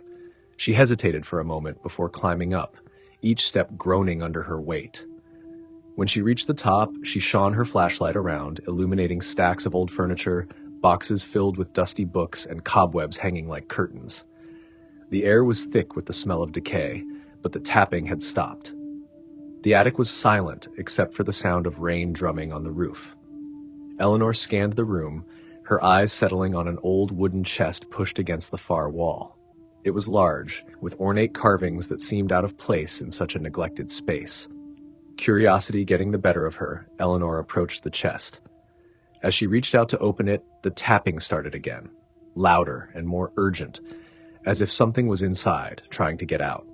Her hand trembled as she lifted the heavy lid. Inside, she found an assortment of old clothes, yellowed with age, and a pile of photographs. She picked one up, holding it under the beam of her flashlight. The picture was of a family, a man, a woman, and a little girl. They stood in front of the house, smiling, but their eyes, something about their eyes, unsettled her. They seemed too dark, too lifeless, as if the souls behind them had long since departed. As she flipped through the photos, a chill ran down her spine. The same family appeared in each one, but something was wrong. In each successive photo, the little girl seemed to fade, becoming more and more transparent until, in the final picture, she was gone entirely, leaving only the man and the woman, their smiles twisted into something grotesque. Suddenly, the tapping stopped. The silence was deafening, oppressive. Eleanor felt a presence behind her, cold breath on the back of her neck. She spun around, her flashlight flickering, but saw nothing. Just the attic, dark and empty. She backed away, her heart pounding in her chest, and the floorboards beneath her feet gave way with a loud crack. She fell, tumbling down the stairs, crashing into the floor below. Dazed, she tried to stand, but pain shot through her leg. She was trapped, immobilized, with no way to reach her phone. As she lay there, gasping for breath, she heard it again. The tapping. But now it was different, slower, more deliberate. It wasn't coming from the attic this time. It was coming from the walls, from all around her, closing in. The realization hit her like a cold wave. The house wasn't haunted by ghosts. It was alive, and it wanted her. The tapping was its heartbeat, growing stronger with every moment she spent inside. Panic set in, and Eleanor tried to crawl, to drag herself away from the malevolent force that surrounded her. But the house wouldn't let her go. The walls seemed to close in, the air growing thicker, suffocating her. In her last moments, as the darkness closed in, she saw them, the family from the photographs. They stood over her, their eyes black voids, their smiles wide and unnatural. The little girl was back, holding her parents' hands, and they watched as Eleanor took her final breath. The rain continued to fall, the only sound in the house as it claimed another soul. By morning, the house was silent again. The tapping gone, the curse sated. For now. Story number 14. Lucy had always been a night owl, a habit formed during her years as a student pulling all-nighters. Even after graduating and moving into her first apartment, she found solace in the quiet hours of the night, when the world was asleep and she could be alone with her thoughts. Her new place was a cozy one-bedroom unit in an old building downtown. The rent was cheap and the location was perfect for her new job, so she didn't mind the creaky floors or the outdated fixtures. One night, after a particularly long day at work, Lucy decided to unwind with a hot bath. The bathroom was one of the apartment's most charming features, with its clawfoot tub and antique fixtures. But the large, ornate mirror above the sink had always unnerved her a little. It was one of those old mirrors with slight imperfections in the glass that made reflections seem just a bit distorted, like a funhouse mirror. She'd considered replacing it, but had never gotten around to it. As she soaked in the tub, the steam rising around her, she found herself staring at the mirror. The dim light from the hallway cast strange shadows, and the mirror seemed to shimmer slightly, as if it were alive. She shook her head, laughing at herself for being so silly, and closed her eyes, letting the warmth of the water relax her. But when she opened her eyes again, something was different. The bathroom was still the same, but the reflection in the mirror had changed. It was subtle at first, a slight movement in the corner of her vision. She squinted, trying to see more clearly, but nothing seemed out of place. She leaned forward, studying her reflection. The steam had fogged up the glass, but she could still make out her own face, tired but content. Then, just as she was about to turn away, she saw it, a flash of movement behind her, a shadow crossing the doorway. Lucy's heart skipped a beat. She spun around, expecting to see someone standing in the doorway, but the bathroom was empty. She stared into the hallway, her pulse quickening, but there was nothing there. She turned back to the mirror, her hands gripping the edge of the sink. Her reflection stared back at her, but it was different now. The image was darker, as if the light had dimmed. And then she saw it. Just over her shoulder, the faint outline of a figure, barely visible in the foggy glass. It was an old woman. Lucy gasped, spinning around again, but the room was still empty. Her mind raced, trying to make sense of what she had seen. Was it a trick of the light? A hallucination from exhaustion? She turned back to the mirror, her breath coming in short, quick gasps. The old woman was still there, her form clearer now. She stood in the doorway, her face partially obscured by shadows. Her hair was long and gray, hanging in tangled strands around her face. Her eyes were dark, almost black, and they seemed to bore into Lucy's soul. Lucy stumbled back, nearly slipping on the wet tiles. The old woman didn't move, but her presence was overwhelming, suffocating. Lucy could feel the cold emanating from the mirror, seeping into her bones. And then the old woman smiled. It was a slow, deliberate smile, revealing teeth that were yellowed and broken. The skin around her mouth cracked as she grinned, as if it hadn't been used in years. Lucy's stomach turned, and she felt a wave of nausea wash over her. She had to get out of the bathroom. With a trembling hand, she reached for the doorknob, but just as her fingers touched the cold metal, the door slammed shut on its own, locking her in. Panic surged through her, and she yanked on the door, but it wouldn't budge. She was trapped. She turned back to the mirror, hoping against hope that the old woman was gone, that it had all been in her head.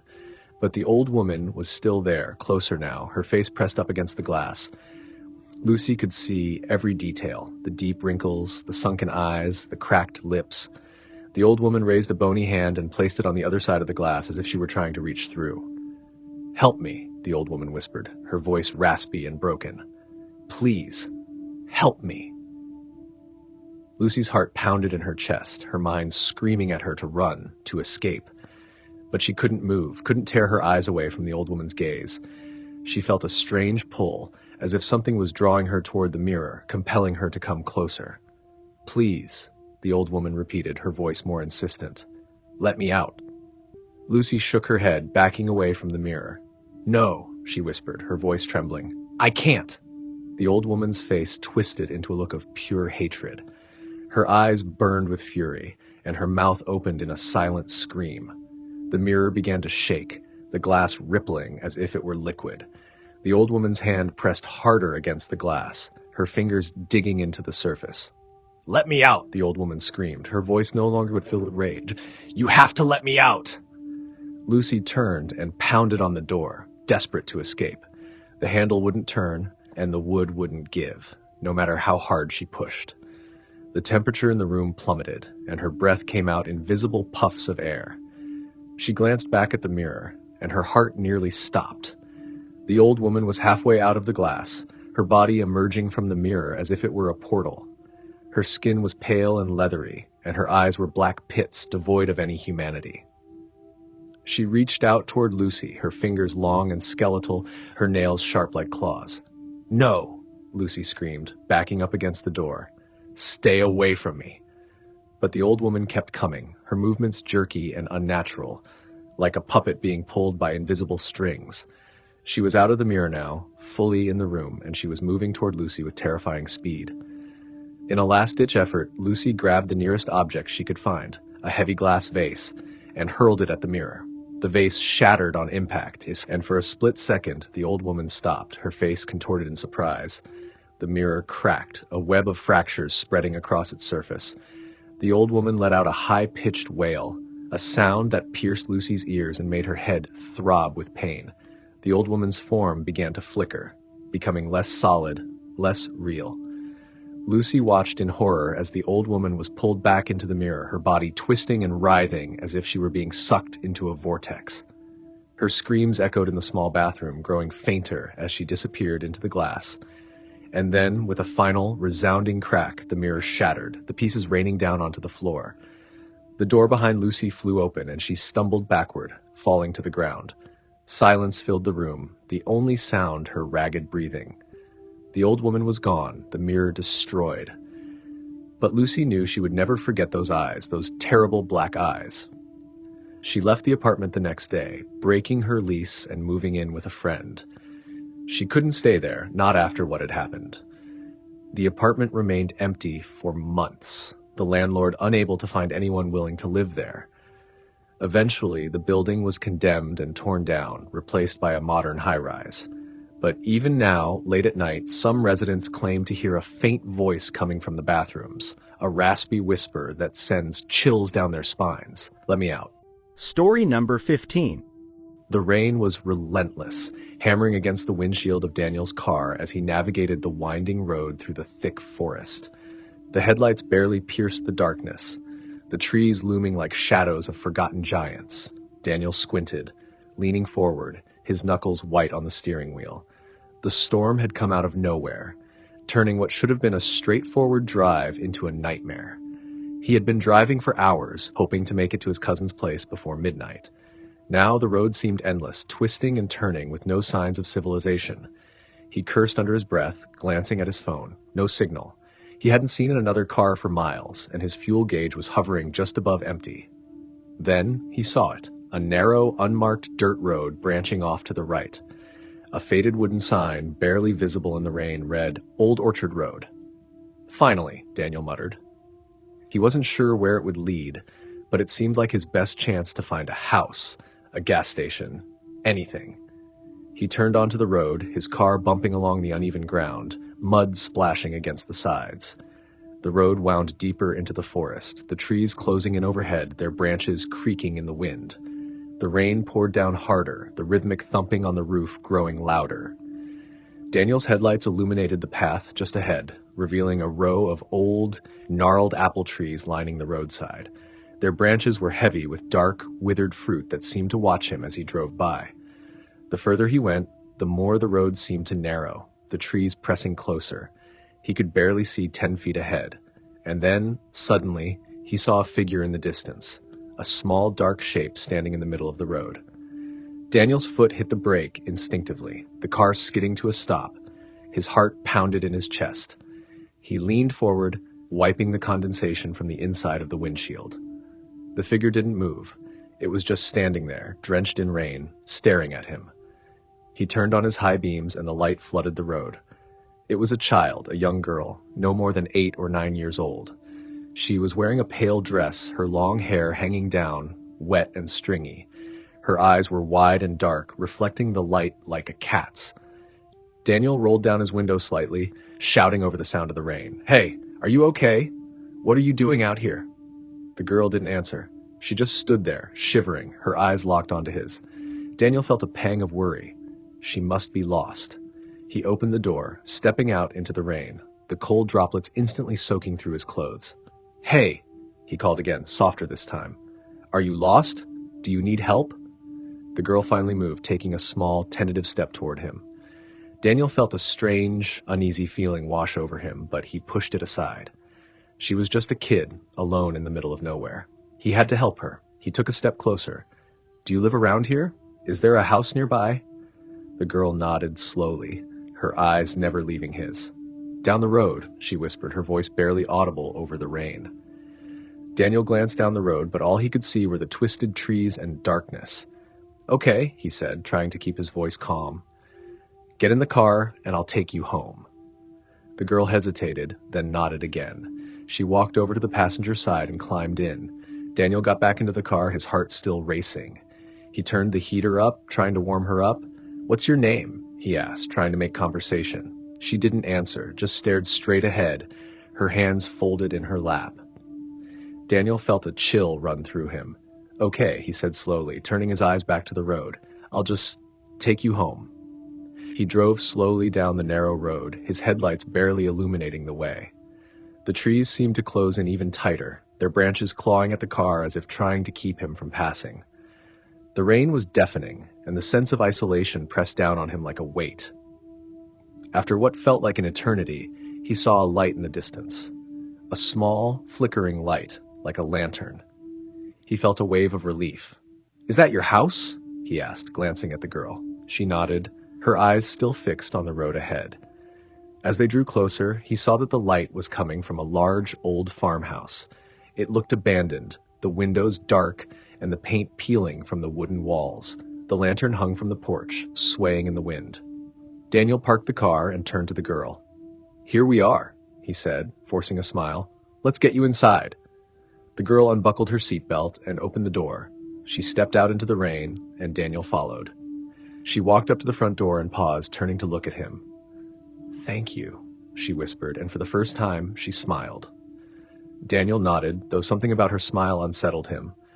"Do you need me to come in?" he asked, glancing at the darkened windows. The girl shook her head. "No, they're waiting for me." She turned and opened the door, stepping inside. Daniel waited for a moment, watching her disappear into the shadows. He felt a strange pull to follow, to make sure she was okay. But then he heard it, a soft sound like whispering coming from the trees. He turned, shining his flashlight around, but saw nothing. When he turned back to the house, the door was closed. The light from the lantern flickered again, then went out. The rain seemed to intensify, and the darkness around him grew thicker, more oppressive. Something wasn't right. He felt it in his bones, a deep, primal fear that he couldn't shake. He hurried back to his car and got in, slamming the door behind him. He started the engine, but the headlights flickered, then went out. The car sputtered, then died. "Come on," he muttered, turning the key again, but the engine wouldn't start. The whispering grew louder, surrounding him, filling his ears with words he couldn't understand. He looked up at the house and his blood ran cold. The front door was open again, and in the doorway stood a figure. Not the girl. This was different, taller, broader.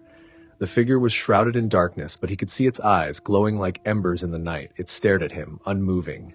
Panic surged through him. He grabbed his phone, but there was still no signal. The rain pounded on the roof, the whispers growing louder, closer. He tried the engine again, but nothing happened. He felt trapped, like the road had swallowed him whole. And then he saw them. More figures, emerging from the trees, slowly moving toward the car. They were pale, with hollow eyes and gaunt faces, their clothes old and tattered. They moved silently, but their mouths were moving, whispering those incomprehensible words. He felt his heart racing, his hands shaking. He turned to look back at the house and saw the girl standing there again on the porch. She was smiling, her eyes glowing in the dark. "Thank you for bringing me home," she whispered, her voice carrying through the storm. Daniel felt a cold hand on his shoulder and whipped around. There was no one there, but the whispering was now inside the car, filling every corner. The figures outside were closer, their eyes locked on him, their mouths moving faster. In a blind panic, he yanked the door open and ran. He didn't know where he was going, only that he had to get away, get off this road, away from the whispers and the eyes. The rain lashed at his face, the mud sucking at his feet, but he kept running deeper into the forest. Behind him, he heard the voices growing louder, the sound of footsteps in the mud following him. He didn't dare look back. He stumbled and fell, his hands scraping against the sharp rocks. When he looked up, he saw another sign standing crooked in the rain. "Old Orchard Road," it read. His heart sank. He was back where he started. The road stretched out before him, the apple trees swaying in the wind, their branches heavy with fruit. The whispers were all around him now, louder than ever, a cacophony of voices speaking in a language he couldn't understand.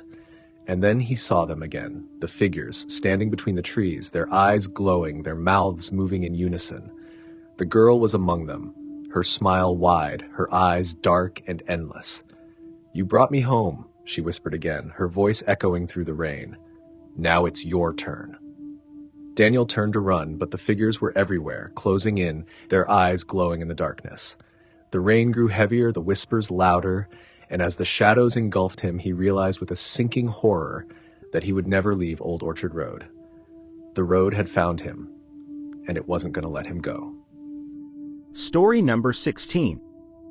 It was a chilly, damp evening when Marissa moved into her new apartment. The small one-bedroom unit was in an old Victorian building that had seen better days. But it was affordable, and she was eager to start fresh after her recent breakup. The place had a certain charm, with its high ceilings and original woodwork, though the peeling paint and creaky floors were clear signs of the building's age. The apartment came furnished, albeit sparsely, with a few pieces that had obviously been left behind by previous tenants. The most notable item was a large, ornate mirror hanging on the wall in the bedroom. Its frame was intricately carved, dark wood with a patina that hinted at its history. The mirror itself was slightly tarnished, giving the reflection a ghostly, faded quality. Marissa wasn't superstitious, but there was something about the mirror that made her uneasy. Maybe it was the way it seemed to dominate the room, or how it caught the light at odd angles, casting strange shadows. But she shrugged it off, deciding that it was just her imagination running wild in an unfamiliar space. That first night, as Marissa lay in bed, she couldn't shake the feeling of being watched. The mirror loomed over her from across the room, its dark surface reflecting the faint outline of her body in the dim light.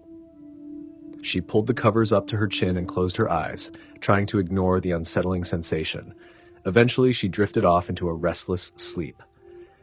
Marissa woke suddenly in the middle of the night, her heart racing. The room was cold. colder than it had been when she went to bed. She glanced at the mirror and froze.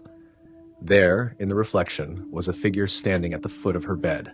She stared at the mirror, her breath caught in her throat. The figure was faint, almost translucent, but there was no mistaking it. A tall, shadowy silhouette that seemed to be watching her. Marissa blinked, rubbing her eyes, but the figure didn't disappear. It stood there, unmoving, its face indistinguishable. Terrified, Marissa switched on the bedside lamp and looked around the room. It was empty. She forced herself to look back at the mirror, but the figure was gone, the reflection now showing only her wide-eyed, frightened face. She spent the rest of the night with the lights on, unable to sleep, jumping at every creak and groan the old building made. By morning, she was exhausted, but convinced that what she had seen was just a trick of the light, her mind playing games with her. The next day, Marissa decided to cover the mirror. She found an old sheet in the closet and draped it over the frame, feeling a small sense of relief once it was out of sight. But that night, the same thing happened. She woke up in the middle of the night, cold and frightened, and saw the figure standing at the foot of her bed, staring at her through the sheet. Marissa was paralyzed with fear. The figure was clearer now, its features more defined. It was a woman, her face pale and hollow, eyes dark and empty. The woman's mouth moved as if she were speaking, but no sound came out. Marissa clutched the sheets, her body trembling. She watched as the woman reached out a hand, crochet pointing directly at her before slowly fading away. The next morning, Marissa knew she couldn't stay in the apartment any longer. She called a friend, asking for help to move out as soon as possible. But when her friend arrived later that day, Marissa was hesitant to explain why she was leaving so suddenly. She didn't want to sound crazy. As they packed, Marissa's friend noticed the mirror. "This is beautiful," she said, pulling the sheet off. "Why would you cover it up?" Marissa shuddered. It's creepy. I don't like it." Her friend laughed. "You're just letting this old place get to you. It's just a mirror." But Marissa couldn't shake the feeling that the mirror was more than just an antique. She decided to leave it behind, not wanting to take whatever haunted it with her. The friend, thinking it a waste to leave such a valuable piece, asked if she could keep it. Marissa hesitated, but agreed, relieved to be rid of it. That night, Marissa stayed at her friend's house, unable to face another night in the apartment. She fell asleep quickly, the exhaustion of the past few nights finally catching up with her. But in the early hours of the morning, Marissa's phone rang, jolting her awake. It was her friend, her voice shaking with fear. "Marissa, the mirror, I saw her. The woman, she was in my room, pointing at me. I can't get her out of my head." Marissa's blood ran cold. "Get rid of it," she whispered. "Get rid of the mirror now!" Her friend agreed, hanging up to take the mirror out of the house immediately. Marissa lay back in bed, heart pounding, praying that getting rid of the mirror would end the nightmare. But as she stared up at the ceiling, she felt it. The cold, the feeling of being watched. Slowly, she turned her head toward the corner of the room where a dark shape was forming. The figure, the same woman from the mirror, was there, standing in the corner, watching her with hollow eyes. The realization hit Marissa with a wave of terror. The mirror wasn't haunted, the spirit had been using it as a gateway, and now, with the mirror gone, it was free. As the woman stepped closer, Marissa could only stare in horror, knowing there was no escape. And somewhere in the dark, the mirror waited, eager for its next victim. Story number 17. The Whispering Dolls. It was a rainy autumn evening when Emily and her family moved into the old Victorian house on the outskirts of town. The house was a sprawling, dilapidated structure with creaking floors, high ceilings, and a history as long as it was mysterious. The townsfolk had whispered about it for years, claiming it was cursed, but Emily's parents dismissed the stories as nonsense. They had gotten the house for a bargain and were determined to make it their dream home. The first few days were spent unpacking and getting settled. Emily, a curious and imaginative 12-year-old, was particularly fascinated by the attic. It was filled with old, dusty furniture, trunks full of forgotten belongings, and cobwebs that hung like ghostly drapes. One day, while exploring the attic, she found something that caught her eye. A large, ornate chest in the corner, hidden beneath an old sheet. She pulled the sheet away, coughing as a cloud of dust rose into the air. The chest was made of dark wood, intricately carved with strange symbols that Emily didn't recognize. With a little effort, she managed to pry it open, revealing its contents. Rows of porcelain dolls, each one carefully wrapped in yellowed cloth. Emily's eyes widened in delight. She had always loved dolls, and these were unlike any she had ever seen. Each doll was dressed in fine clothing from a bygone era, with delicate hand-painted faces and glass eyes that seemed almost alive. There were over a dozen dolls in the chest, each more beautiful than the last. She carefully unwrapped one of the dolls, a little girl with golden curls and a blue velvet dress. The doll's eyes were a vivid green, and its expression was serene, almost too serene. Emily held the doll up, admiring its craftsmanship, when she suddenly heard a faint sound, a whisper, so soft it could have been the wind. "Emily?" She froze, her heart skipping a beat. She looked around the attic, but there was no one there. The only sound was the rain tapping against the roof. She shook her head, telling herself she was imagining things, and placed the doll on a nearby chair before unwrapping another one. But as she continued to unwrap the dolls, the whisper came again, slightly louder this time. "Emily, help us." Emily dropped the doll she was holding, her hands trembling. She backed away from the chest, her eyes darting around the attic. The whispers seemed to echo in the enclosed space, but there was no one there, only the dolls, sitting silently in their box, their glass eyes staring blankly ahead. She quickly gathered the dolls, placing them back in the chest and closing the lid. The whispers stopped as soon as the chest was shut, and the attic fell silent once more. Emily took a deep breath, trying to calm her racing heart. She decided to leave the attic and not tell her parents about what had happened. They would just say she was letting her imagination get the best of her. That night, Emily had trouble sleeping.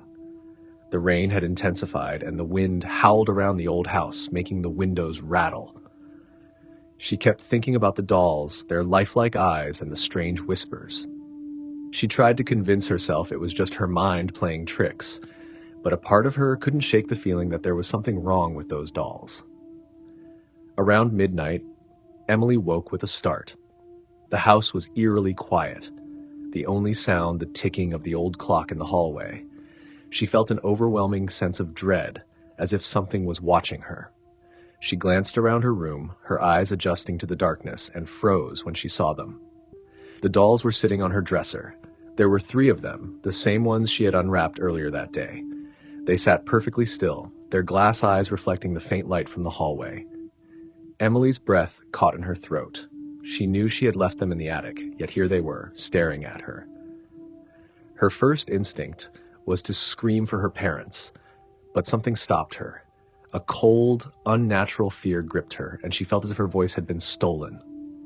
Slowly, she pulled the covers over her head, as if hiding from them would make them go away. Then the whispering started again. "Emily, come play with us." The voice was soft, almost sing-song, but there was an edge to it, something dark and malevolent. Emily squeezed her eyes shut, her heart pounding in her chest. She could feel the presence of the dolls, their cold eyes boring into her even through the blankets. "Come play, Emily." She couldn't take it anymore. She threw off the covers and bolted from the bed, running to the door. She flung it open and raced down the hall to her parents' room, her feet pounding against the wooden floor. She burst into their room, gasping for breath. Her parents woke up, startled by the sudden intrusion. "Emily, what's wrong?" her mother asked, her voice thick with sleep. "The dolls!" Emily cried, her voice shaking. "The dolls from the attic! They're in my room! They're whispering to me!" Her parents exchanged a concerned look. Her father got out of bed and walked with her back to her room, turning on the lights as they went. But when they reached her room, the dolls were gone. The dresser was empty, and there was no sign that they had ever been there. "Emily, there's nothing here," her father said gently. "You must have had a bad dream." "No, I swear they were here. I saw them," Emily insisted, tears welling up in her eyes. Her father knelt down and put his hands on her shoulders. "It's okay, sweetheart. It was just a dream. Why don't you try to get some sleep? We'll talk about it in the morning." Emily reluctantly agreed, though she knew what she had seen was real. She lay back down in her bed, but sleep didn't come easily. Every creak of the house made her jump, and she kept the light on, too afraid to be in the dark. The next day, she told her parents about the chest in the attic. They were curious, but still skeptical. They went up to the attic with her, but when they opened the chest, it was empty. The dolls were gone. Emily's parents brushed it off as a case of her overactive imagination, but Emily knew better. The dolls were real, and they were still in the house somewhere. She could feel them, watching her, waiting for her to find them again. That night, Emily heard the whispering again, soft and insistent, coming from the shadows of her room. "Emily, come play with us, forever."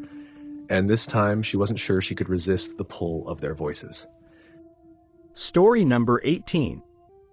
Title: The Locked Door. Megan had been warned about the old boarding house on Ivy Street. The locals said it was cursed, a place where people went in and never came out. But Megan didn't believe in curses. She was a journalist, after all, and she had spent years exposing superstitions for what they were, just stories to frighten the gullible. So when her editor suggested she spend a week in the house for an article about the so-called haunted Ivy Street boarding house, she took the challenge with a smile. The house itself was a sprawling Victorian, 3 stories tall, with a faded exterior and windows that seemed to stare back at you like vacant eyes. The rain poured down as Megan arrived, thunder rumbling in the distance. She pulled her coat tighter around her and stepped through the creaking gate. The house seemed to loom over her, a dark silhouette against the stormy sky. Inside, it was as she expected, old, dusty, and creaking with every step. The air was cold and musty, thick with the scent of decay. She set her bag down and took a quick tour of the place. There were 6 rooms on the ground floor, each filled with old, mismatched furniture. She found a small sitting room with a fireplace, a kitchen that looked like it hadn't been used in decades, and a narrow staircase leading to the upper floors. She explored cautiously, the wooden floors groaning under her feet. The house felt like it had been frozen in time. Everything was old, covered in a thick layer of dust, as if it had been abandoned suddenly without a chance for anyone to clean up. She tried to turn on the lights, but the power seemed to be out. "Of course," she muttered, grabbing a flashlight from her bag. On the second floor, she found a series of bedrooms, all with neatly made beds, as if waiting for guests who never arrived. Each room had its own peculiarities. An old rocking chair in one, a large armoire with a cracked mirror in another. But it was the door at the end of the hallway that caught her attention. It was different from the others, heavy, with a large brass handle, and it was locked. Megan rattled the handle, but it wouldn't budge. She frowned, peering at the door. There was no keyhole, just the heavy handle, and it was the only door in the house that seemed to be locked. A thrill of curiosity sparked within her. "Must be a storage room," she told herself, though the locked door gave her pause. The legends about the house whispered that people who tried to enter that room never returned. She laughed softly at herself. "Come on, Megan, don't get sucked into this nonsense," she muttered. But still, she felt an urge to know what was behind that door.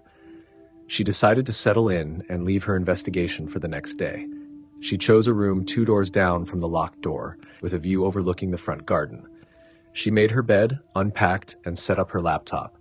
Rain lashed against the window, and the wind howled around the corners of the house, making it creak and groan like an old ship. As the night drew on, Megan wrote in her notebook, documenting her first impressions. She was already drafting the first lines in her mind, imagining the skeptical angle she'd take. But then something strange happened.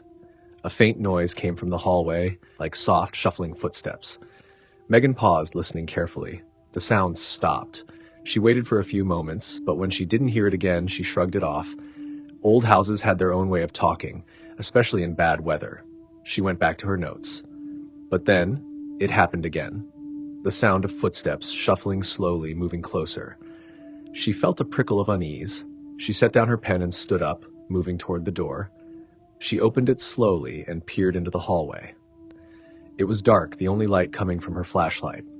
"Hello?" she called out, her voice echoing down the empty hall. No answer, just the rain pattering against the windows. She stepped out into the hallway, her flashlight beam cutting through the darkness. She saw nothing, but the feeling of being watched crept over her, cold and unsettling. She turned to look back at the locked door, and she could have sworn it was slightly ajar, just a crack. Her heart skipped a beat. She was certain it had been closed before. She stepped closer, her flashlight shaking slightly in her hand. The door was still locked, but now there was just a tiny gap as if someone had been peeking through. Megan's breath caught in her throat. She moved closer and put her hand on the door, pushing gently. It didn't move, still firmly locked. She shook her head, trying to dismiss the chill that ran down her spine. Just the wind, she whispered to herself, or maybe a draft. She backed away slowly, still watching the door. As she turned to go back to her room, the door creaked. She spun around, her heart hammering. The door was moving, just slightly, opening wider, and then she saw it, a flash of something pale in the darkness beyond. Without thinking, she grabbed the handle and yanked the door closed. It slammed shut with a loud bang that echoed through the empty house. She took a step back, her breath coming in short, sharp gasps. "What the hell?" she muttered. She was a rational person, not someone who jumped at shadows, but she couldn't shake the feeling that something was wrong. Very wrong. She decided to go back to her room, lock the door, and wait until morning. She shut her door and turned the key, then leaned against it, trying to calm herself. The rain hammered against the window, and the wind howled louder, almost like a distant scream. She lay in bed, staring at the ceiling, trying to ignore the creaks and groans of the old house. She closed her eyes, willing herself to sleep. And then she heard it again. The soft, shuffling footsteps moving slowly down the hallway. This time, they were unmistakable. She sat up, listening, her heart pounding in her chest. The footsteps grew closer, and then she heard a soft knock on her door. 3 slow, deliberate knocks. She held her breath, fear gripping her like a vice. "Who's there?" she called out, her voice trembling. No answer, just silence, and then the knocking began again, louder this time. Megan grabbed her flashlight and moved slowly toward the door. The knocking stopped abruptly, and she reached for the key, hesitating. She took a deep breath, then turned the key and pulled the door open. The hallway was empty. The light from her flashlight fell on the closed, locked door at the end of the hall. Megan's breath came out in a shaky sigh. She had had enough. She would pack her things and leave right away. This was too much, even for her. But as she turned to go back inside, she heard a soft whisper, barely audible over the sound of the rain. "Help me." She spun around, shining her flashlight down the hall. "Who said that?" she demanded. No answer, just the whispering coming from behind the locked door. She felt a compulsion, stronger than before, pulling her toward it. Her hand reached out, almost of its own accord, and touched the handle. It was ice cold. She turned it, and this time it moved. The door swung open slowly, revealing a dark, narrow staircase leading down. The air that drifted up was frigid, like a breath from the grave. She hesitated, but the whisper came again, louder this time, pleading. "Help me. Please." Megan swallowed hard and started down the stairs, her flashlight barely illuminating the steps ahead. The further she descended, the colder it became, and the whispers grew louder, echoing off the walls. The basement was darker than the rest of the house, and the air felt thick, oppressive. She reached the bottom and shone her light around. The room was empty, except for a single, large mirror leaning against the far wall. She moved closer, her footsteps echoing on the stone floor. She felt drawn to the mirror, a strange compulsion she couldn't resist. As she got closer, she saw her reflection, and then something else. A face appeared over her shoulder, pale, ghostly, with wide, desperate eyes. She gasped and turned around, but there was no one there. She looked back at the mirror, and the face was still there, staring at her. "Help me," the whisper came again, and Megan realized with a jolt of horror that it was coming from the mirror. The face in the mirror began to change, twisting and contorting into a look of agony. The glass started to ripple like water, and she felt a cold hand reach out and grab her arm. She screamed, pulling back, but the grip was strong, pulling her closer to the glass. She struggled, trying to free herself, but the hand pulled harder, dragging her toward the mirror's surface. Her reflection distorted, merging with the face inside the glass. She felt herself being pulled in, the cold seeping into her bones, her screams echoing into nothingness. And then, silence. The next morning, the locals found her car parked in front of the old boarding house. The rain had stopped, but the house seemed darker than ever, as if absorbing the light. Inside, they found Megan's belongings scattered in the room she had chosen. her notebook open and her flashlight lying on Story number 19. Title, The Sound of Rain. The rain was coming down hard when Lydia arrived at the small, isolated cabin deep in the woods. She had been driving for hours through the storm, her headlights barely piercing the sheets of rain. The road had turned into a muddy track miles ago, and she'd almost lost control several times.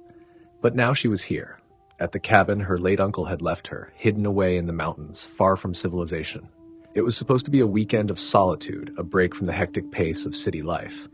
Lydia had been stressed and anxious for months, struggling with her job, her relationships, everything. She hoped the cabin would give her some peace, a place to clear her head and find herself again. The cabin was small but sturdy, a single-story structure made of weathered wood. It had a tin roof that rattled with every drop of rain. She could barely make out its outline in the darkness, her flashlight illuminating only a fraction of the space. Lydia found the key under the flower pot, just as her uncle had said in his letter. She unlocked the door and stepped inside, closing it quickly behind her to keep out the cold. Inside, the cabin was cozy but sparse. A single room with a small kitchen in one corner, a wooden table with 2 chairs, a fireplace with a few logs stacked beside it, and a single bed against the far wall. Everything was covered in a fine layer of dust, and the air smelled faintly of mold and wood smoke. She shivered and decided to light a fire. As the fire crackled to life, Lydia felt the warmth seep into her bones. She pulled out a chair and sat down, listening to the rain pattering against the tin roof. She had always found the sound of rain comforting, like a lullaby from nature itself. She took a deep breath, feeling the tension in her shoulders ease a bit.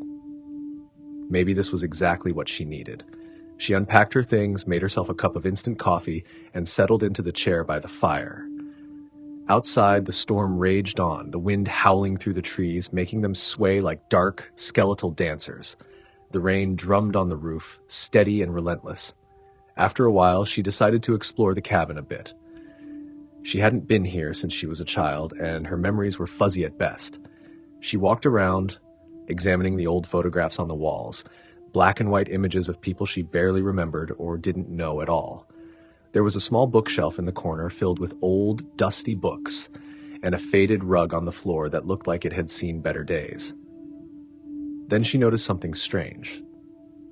There was a door at the back of the cabin she hadn't seen before.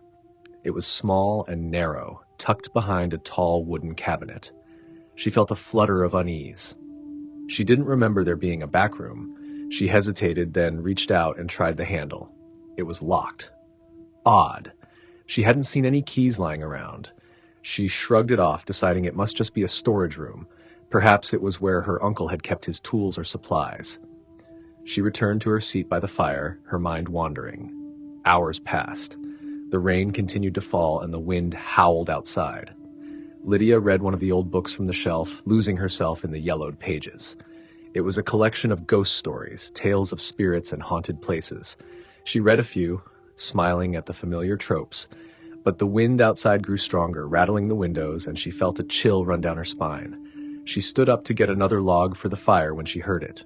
A faint sound, just barely audible over the rain. It was coming from behind the locked door. She paused, listening closely. It sounded like a soft tapping, like someone gently knocking. Her heart skipped a beat. She turned, staring at the door. The sound continued, steady, rhythmic, like someone tapping their fingers on wood. "Hello?" she called out, her voice trembling slightly. The knocking stopped. She waited. Her breath held, but there was only silence. She shook her head, trying to dismiss it as the wind.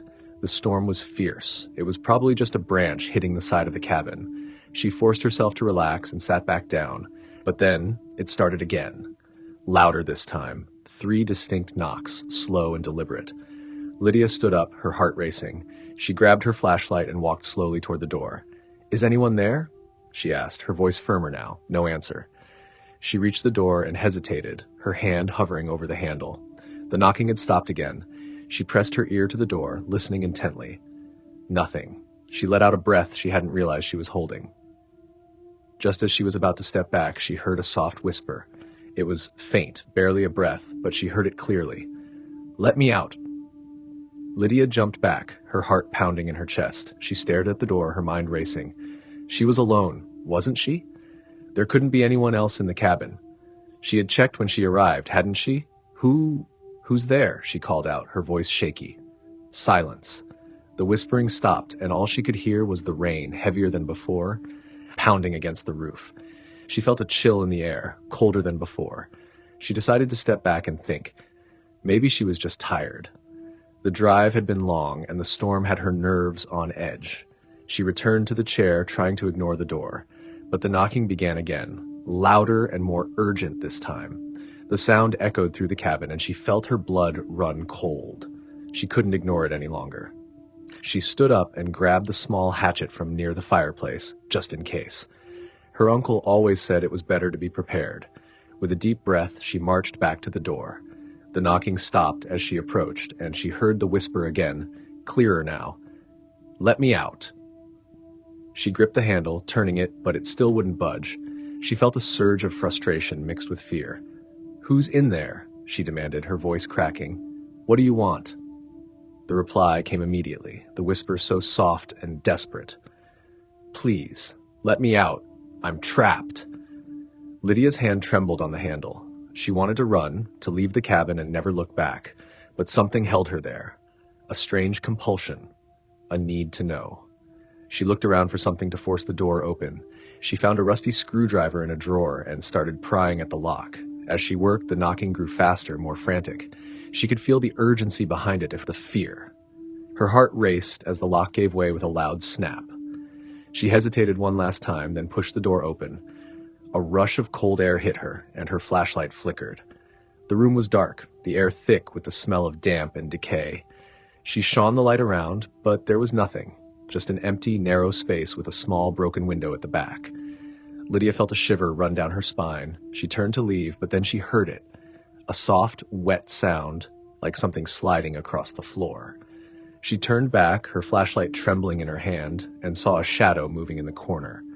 She froze, staring as a figure slowly emerged from the darkness. It was pale, almost translucent, with wide, hollow eyes that seemed to stare right through her. Its face was gaunt, its mouth moving soundlessly. Lydia backed away, her breath coming in short gasps. "Who are you?" she whispered, her voice barely audible. The figure moved closer, its feet dragging across the floor. "I was trapped," it whispered, its voice raspy and distant. "Trapped for so long." Lydia took another step back, feeling the cold seep into her bones. How did you get here?" The figure's eyes locked onto hers, and she felt a wave of sorrow, a deep, endless sadness. "I was like you," it said softly. "I came here for peace, but I found only darkness, and now I am part of it." Lydia's heart pounded in her chest. No, this can't be real." She stammered, shaking her head. The figure moved closer, its voice low and mournful. "You opened the door, now it won't let you leave." Lydia turned and ran, slamming the door behind her. She grabbed her bag, her keys, everything she could carry, and bolted out of the cabin into the pouring rain. She sprinted to her car, fumbling with the keys, and finally managed to start the engine. As she drove away, her hands trembling, she glanced back in the rearview mirror. For a moment, she saw the cabin, dark and ominous against the stormy sky, and then she saw it. A figure standing in the doorway, watching her, its hollow eyes following her every move. Lydia didn't stop driving until she reached the nearest town. She never spoke of the cabin again, never told anyone what she saw. But every night, when the rain falls, she hears the knocking in her dreams, and she knows deep down that one day it will find her again. Story number 20.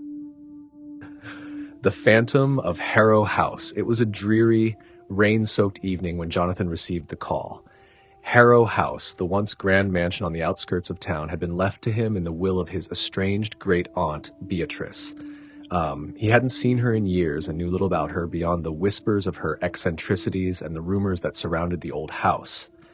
The locals spoke of it in hushed tones, claiming it was haunted, cursed, a place of misery and madness.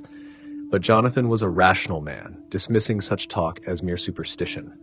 He saw the house as an opportunity, a chance to sell it and rid himself of the last connection to a family he'd long since distanced himself from. The next morning, despite the rain, he drove out to Harrow House. The mansion loomed at the end of a long, overgrown driveway, its once grand facade now crumbling and weathered by time. Ivy crept up the walls, and the windows, dark and lifeless, seemed to stare back at him with a silent warning. Jonathan shook off the unease that settled over him and made his way to the front door, the keys heavy in his hand. Inside, the house was as cold and unwelcoming as it appeared from the outside. The air was musty, thick with the smell of decay and abandonment. Dust covered every surface, and the wooden floors creaked under his weight. As he explored the house, he couldn't help but feel as though he was being watched. The feeling was subtle at first, a prickling at the back of his neck, but it grew stronger the deeper he went. The house was full of old furniture, antique paintings, and relics from a bygone era, but it was the portrait at the end of the hallway that caught Jonathan's attention. It was a painting of a woman, her face pale and gaunt, her eyes dark and hollow. She wore a black dress, and her expression was one of sorrow and bitterness. The plaque beneath the portrait read, "Lady Evelyn Harrow, 1875. Jonathan stared at the painting, a chill running down his spine.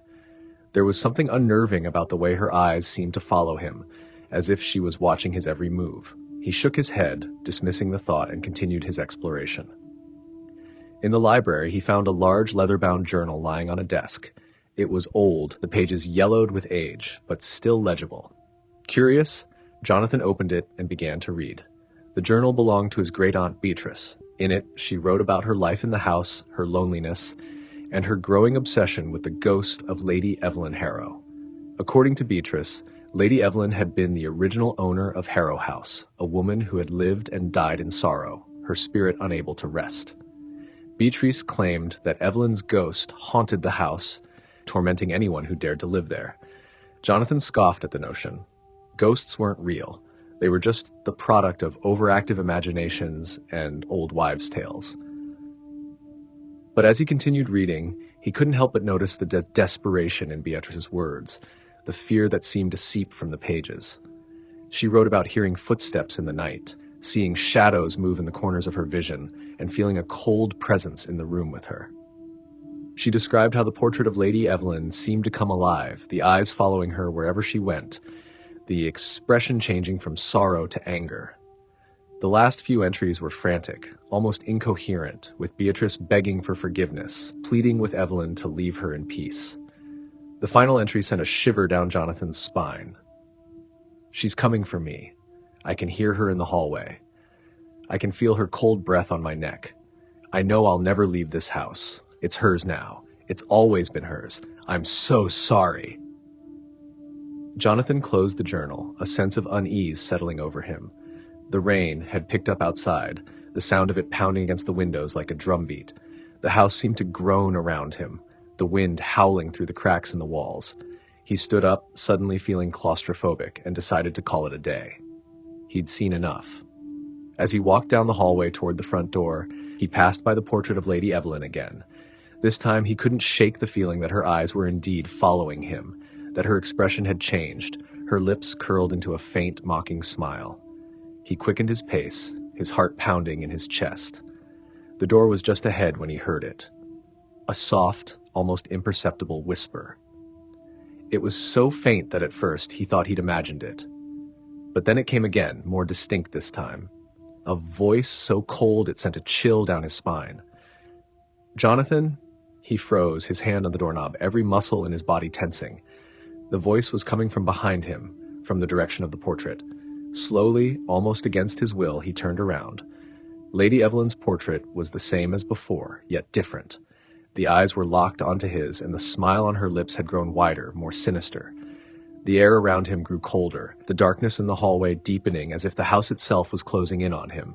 "Jonathan?" The voice whispered again, louder this time, echoing through the hallway. He felt a presence behind him, a cold breath on the back of his neck. He didn't dare turn around. His legs felt like lead, his body frozen in place. The air grew thick, oppressive, the darkness pressing in on him from all sides. The whispering grew louder, the voice now all around him, surrounding him, filling his mind. "You should not have come. This is my house. You belong to me now." Panic surged through Jonathan as he forced himself to move, to run. He bolted for the door, but as his hand touched the doorknob, the house seemed to come alive. The walls groaned, the floorboards creaked, and the shadows in the corners began to move, twisting and writhing like living things. He flung the door open and stumbled outside into the rain, his breath coming in ragged gasps. The cold air hit him like a slap, but he didn't stop running until he reached his car. He fumbled with the keys, his hands shaking uncontrollably, before finally managing to start the engine. As he drove away, he glanced in the rearview mirror and saw the silhouette of the house against the stormy sky. And there, standing in the doorway, was a figure, a woman in a black dress, her face pale and gaunt, her eyes dark and hollow. Jonathan never went back to Harrow House. He sold it as quickly as he could, never looking back. But the nightmares followed him, and every time it rained, he could hear her voice, whispering his name, reminding him that she was still there, waiting. And deep down, Jonathan knew that no one could ever truly leave Harrow House. It belonged to Lady Evelyn. It always had, and it always would.